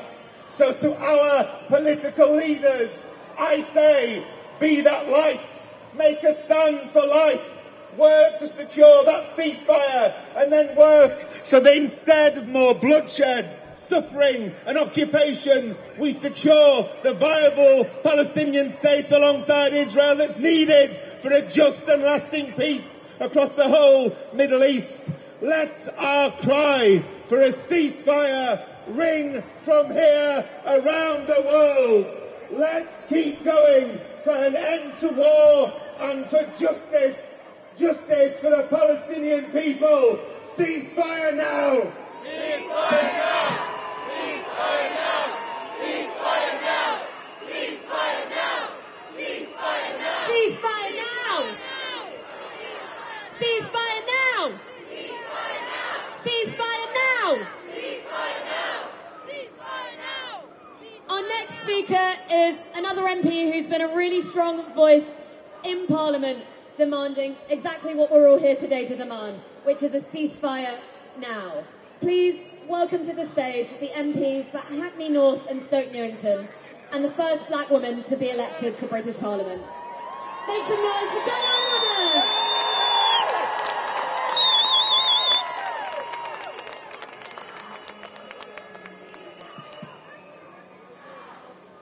I am so glad to be here today in solidarity with the people of Palestine. And as we meet, the Israelis are bombing Gaza the hardest they have ever done. So it is so important that so many of you are here today. We are all part of an enormous global movement. It is a global movement demanding peace and justice. The old slogan really is true: no justice, no peace. And this is a movement of the global majority. The United Nations last night voted for a ceasefire. But this country, sadly, has a government which is part of the global minority. The British government supports the siege, supports the blanket bombing, and opposes peace.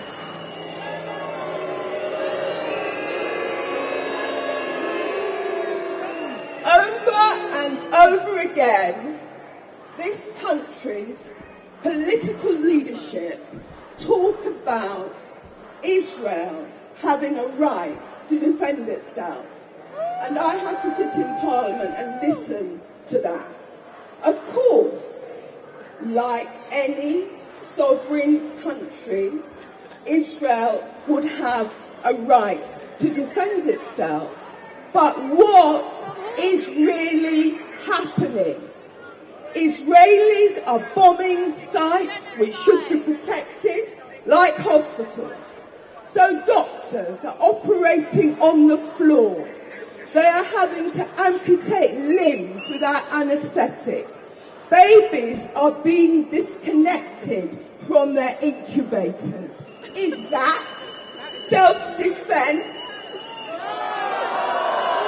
Israeli bombers have killed 3,000 Palestinian children in the past 3 weeks. Is that self-defense? Overall, more than 7,000 Palestinian civilians have been killed in the past 3 weeks. Is that self-defense?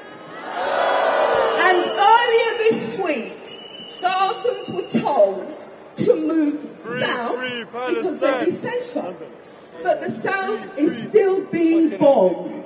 And now the Israelis are saying that anybody left in the north will be deemed a terrorist accomplice. Is that self-defense? Or is it an excuse for the unimaginable Palestinian casualties there will be when this is all over?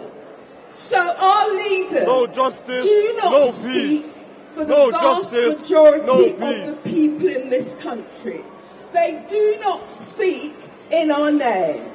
We demand a ceasefire on all sides. We demand an end to the bombing, and we demand an end to the slaughter. That is the will of the British people. And we come together as Muslims, Jews, Christians, people of all faiths and none. We are united, we are determined, we wish nobody ill, but we demand peace and justice. We uphold international law, we oppose all war crimes, and we will not give up until we achieve peace. They will slander us, they will block us, they will try and marginalise us, but we must not lose sight of our aim. Peace and justice. Free, free! Palestine! Free, free! Palestine! Free, free! Palestine! Thank you, Diane. Thanks for coming along today and speaking. Let's pick up something Diane said. Not in my name! Not in my name! Not in my name! Not in my name! One of the original chants from Stop the War in 2001. We may have to revise our numbers. We're still guesstimating. But let me tell you, I've just received a text saying, are you still going in Parliament Square? Because I'm at the back of the march and we've just gone past Waterloo Station. That is absolutely incredible. We are bigger than we were last week, and if you look on Sky tonight, someone's just shown me an aerial shot of the mass of the march. It looks absolutely brilliant. We are growing. Now, I said when I started at the beginning that trade unions are vital to the anti-war movement, and we want to build the anti-war movement in our union branches. And one trade union that has never wavered in its solidarity with the Palestinian people is the RMT. And I'm really proud, as a fellow trade unionist, to introduce to you the General Secretary of the RMT. Please welcome Mick Lynch. So that's Mick Lynch, General Secretary of RMT. RMT is here today for the purposes of solidarity with the Palestinian people, who are under such overwhelming assault this very day in their homelands in Gaza, but also under everyday oppression in the West Bank. RMT is horrified by the current situation in Israel and Palestine, with the continuing loss of thousands of lives. We send our condolences and solidarity to all those impacted by these events. We condemn the targeting of civilians, which has resulted in the loss of thousands of lives. And we urge all parties, including the international community, to work to stop the bloodshed and prevent the conflict escalating to other parts of the region. We condemn the collective punishment of the Palestinians by the Israeli government, which has created the humanitarian disaster in Gaza, with the deliberate blocking of water, fuel and healthcare, and the continued bombing, leading to more loss of life and displacing over 1 million citizens who have already been subject to years and years of blockade. We condemn the attacks and the targeting of civilians. There can be no justification whatsoever for such attacks, and we call for the release of all hostages. And let's remember that people of Gaza are hostages all of the time. We call for an immediate ceasefire and the end to hostilities on all sides, an end to the siege of Gaza, and an end to the continued bombing and the ground invasion. We call for the immediate opening of humanitarian corridors to allow the supply of essential goods, energy and medical aid. RMT believes in peaceful solutions to conflict, and that this long-standing conflict can only have a just resolution through dialogue and respect for international law, including the end of the illegal occupation of Palestinian land, and instead support for a two-state solution with security for both Israel and Palestine, and equal rights and labour rights in line with UN resolutions. We will support those voices on both sides who have shown tremendous courage in promoting peace and dialogue and a just settlement with a democratic solution. RNT opposes anti-Semitism and Islamophobia that is exacerbated by war and continuing occupation. Violence and extreme rhetoric only makes matters worse. And finally, we call on the Labour Party leadership and our whole movement to support peace, not war. Starmer must call now for an immediate ceasefire and mass emergency aid for the people of Gaza. The Labour Party and our whole workers' movement must show it is on the side of the peacemakers, not the warmongers. Let's build peace and a just settlement for all peoples of the region. End the killing now. Call the immediate ceasefire and let's create the road to a settlement with peace, social justice, human rights, freedom and dignity for all. Solidarity to Palestine and solidarity to you all. Build the peace, end the war. Thank you, Mick. Ceasefire now! Ceasefire now! Ceasefire now! Ceasefire now! Ceasefire now!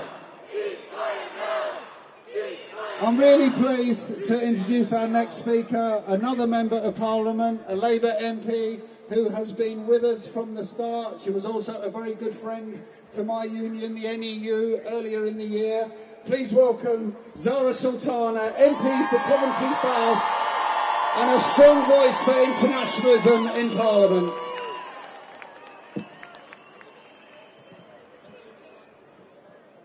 Thank you so much. Hi everyone, I might as well kick off. My name's Zara Sultana. I'm the Labour Member of Parliament for Coventry South, and it's an absolute honour to join you in solidarity today with the Palestinian people.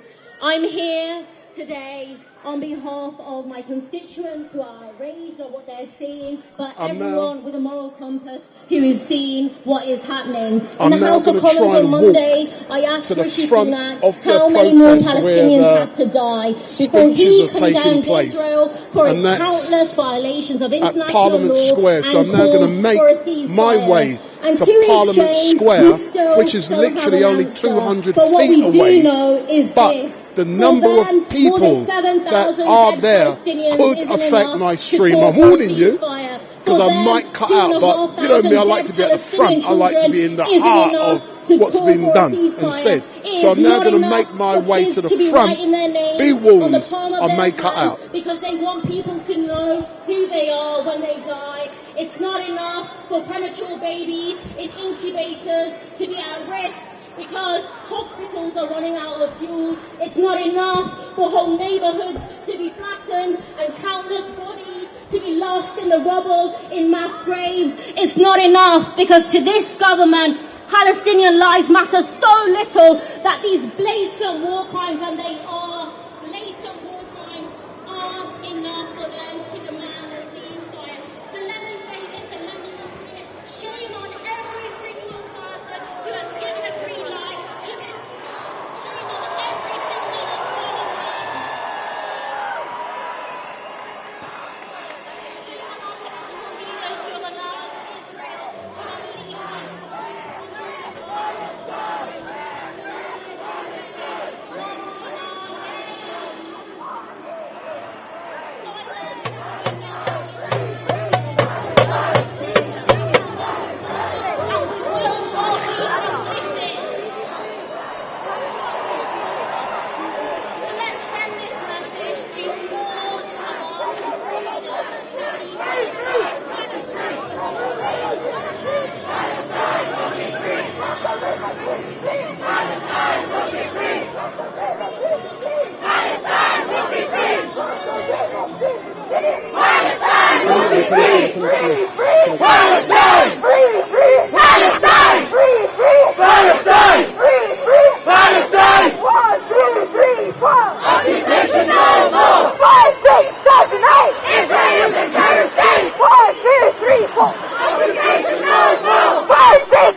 Palestine!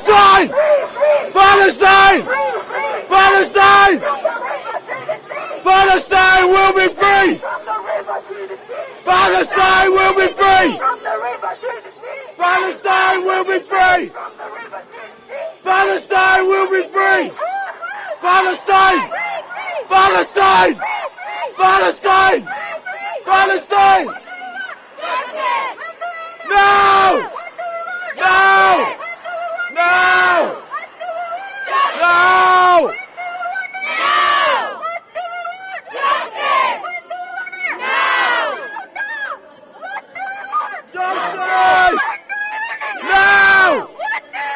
Justice!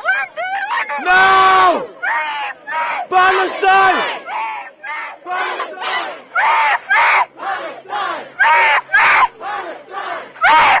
Palestine! From the river to the sea! Palestine will be free! From the river to the sea! Palestine will be free! From the river to the sea! Palestine will be free! Palestine! Palestine! Palestine! What do we want? Justice! What do we want now? What do we want? Justice! What do we want it? No, no! What do we want? Justice! What do we want it? What do we want? Justice! What do we want it? Now! 1, 2, 3, 4! Occupation no more! 5, 6, 7, 8! Israel is a terrorist state! 1, 2, 3, 4! Occupation no more! 5, 6, 7, 8! Israel is a terrorist state! Free, free! Palestine! Free, free! Palestine! Free, free! Palestine! Free, free! Palestine! Free, free! Palestine! From the river to the sea! Palestine will be free! From the river to the sea! Palestine will be free! What do you want? Justice! When do you want it? Now! What do you want? Justice! When do you want it? Now! What do you want? Justice! When do you want it? Now! What do you want? Justice! When do you want it? Now! Free, free! Palestine! Free, free! Palestine! Free, free! Palestine! Free, free! Palestine! Free, free! Palestine! Free, free! Palestine! Palestine! Free, free! Palestine! Free, free! Palestine! Free, free! Palestine! Free, free! Palestine! Free, free! Palestine! Palestine will be free! From the river to the sea! Palestine will be free! From the river to the sea! Palestine will be free! Free, free! No justice, no peace. Palestine will be free! From the river to the sea! Palestine will be free! No justice. River to the sea! Palestine will be free! Free, free! Palestine! No peace. No justice. No peace. No peace! Down, down, Arab League! No peace. No peace! No peace! No peace! No peace! Down, down, Arab League! Down, down, United Arab! Allahu Akbar! Allahu Akbar! Allahu Akbar! Allahu Akbar! Allahu Akbar! No peace! No peace! No peace! No peace! Justice! Now! Justice! Now! Justice! Now! Justice! Now! Free, free Palestine! Free, free Palestine! Free, free Palestine! Free, free Palestine! Free, free Palestine! Free, free Palestine! Free, free Palestine! Palestine will be free! From the river to the sea! Palestine will be free! From the river to the sea! Palestine will be free! From the river to the sea! Palestine will be free! From the river to the sea! Palestine will be free! Palestine! Palestine! Justice! No! Justice! No! Justice! No! Free for! No more! Israel is a terrorist state! Free for! No more! Israel is a terrorist state! Palestine! Free, free!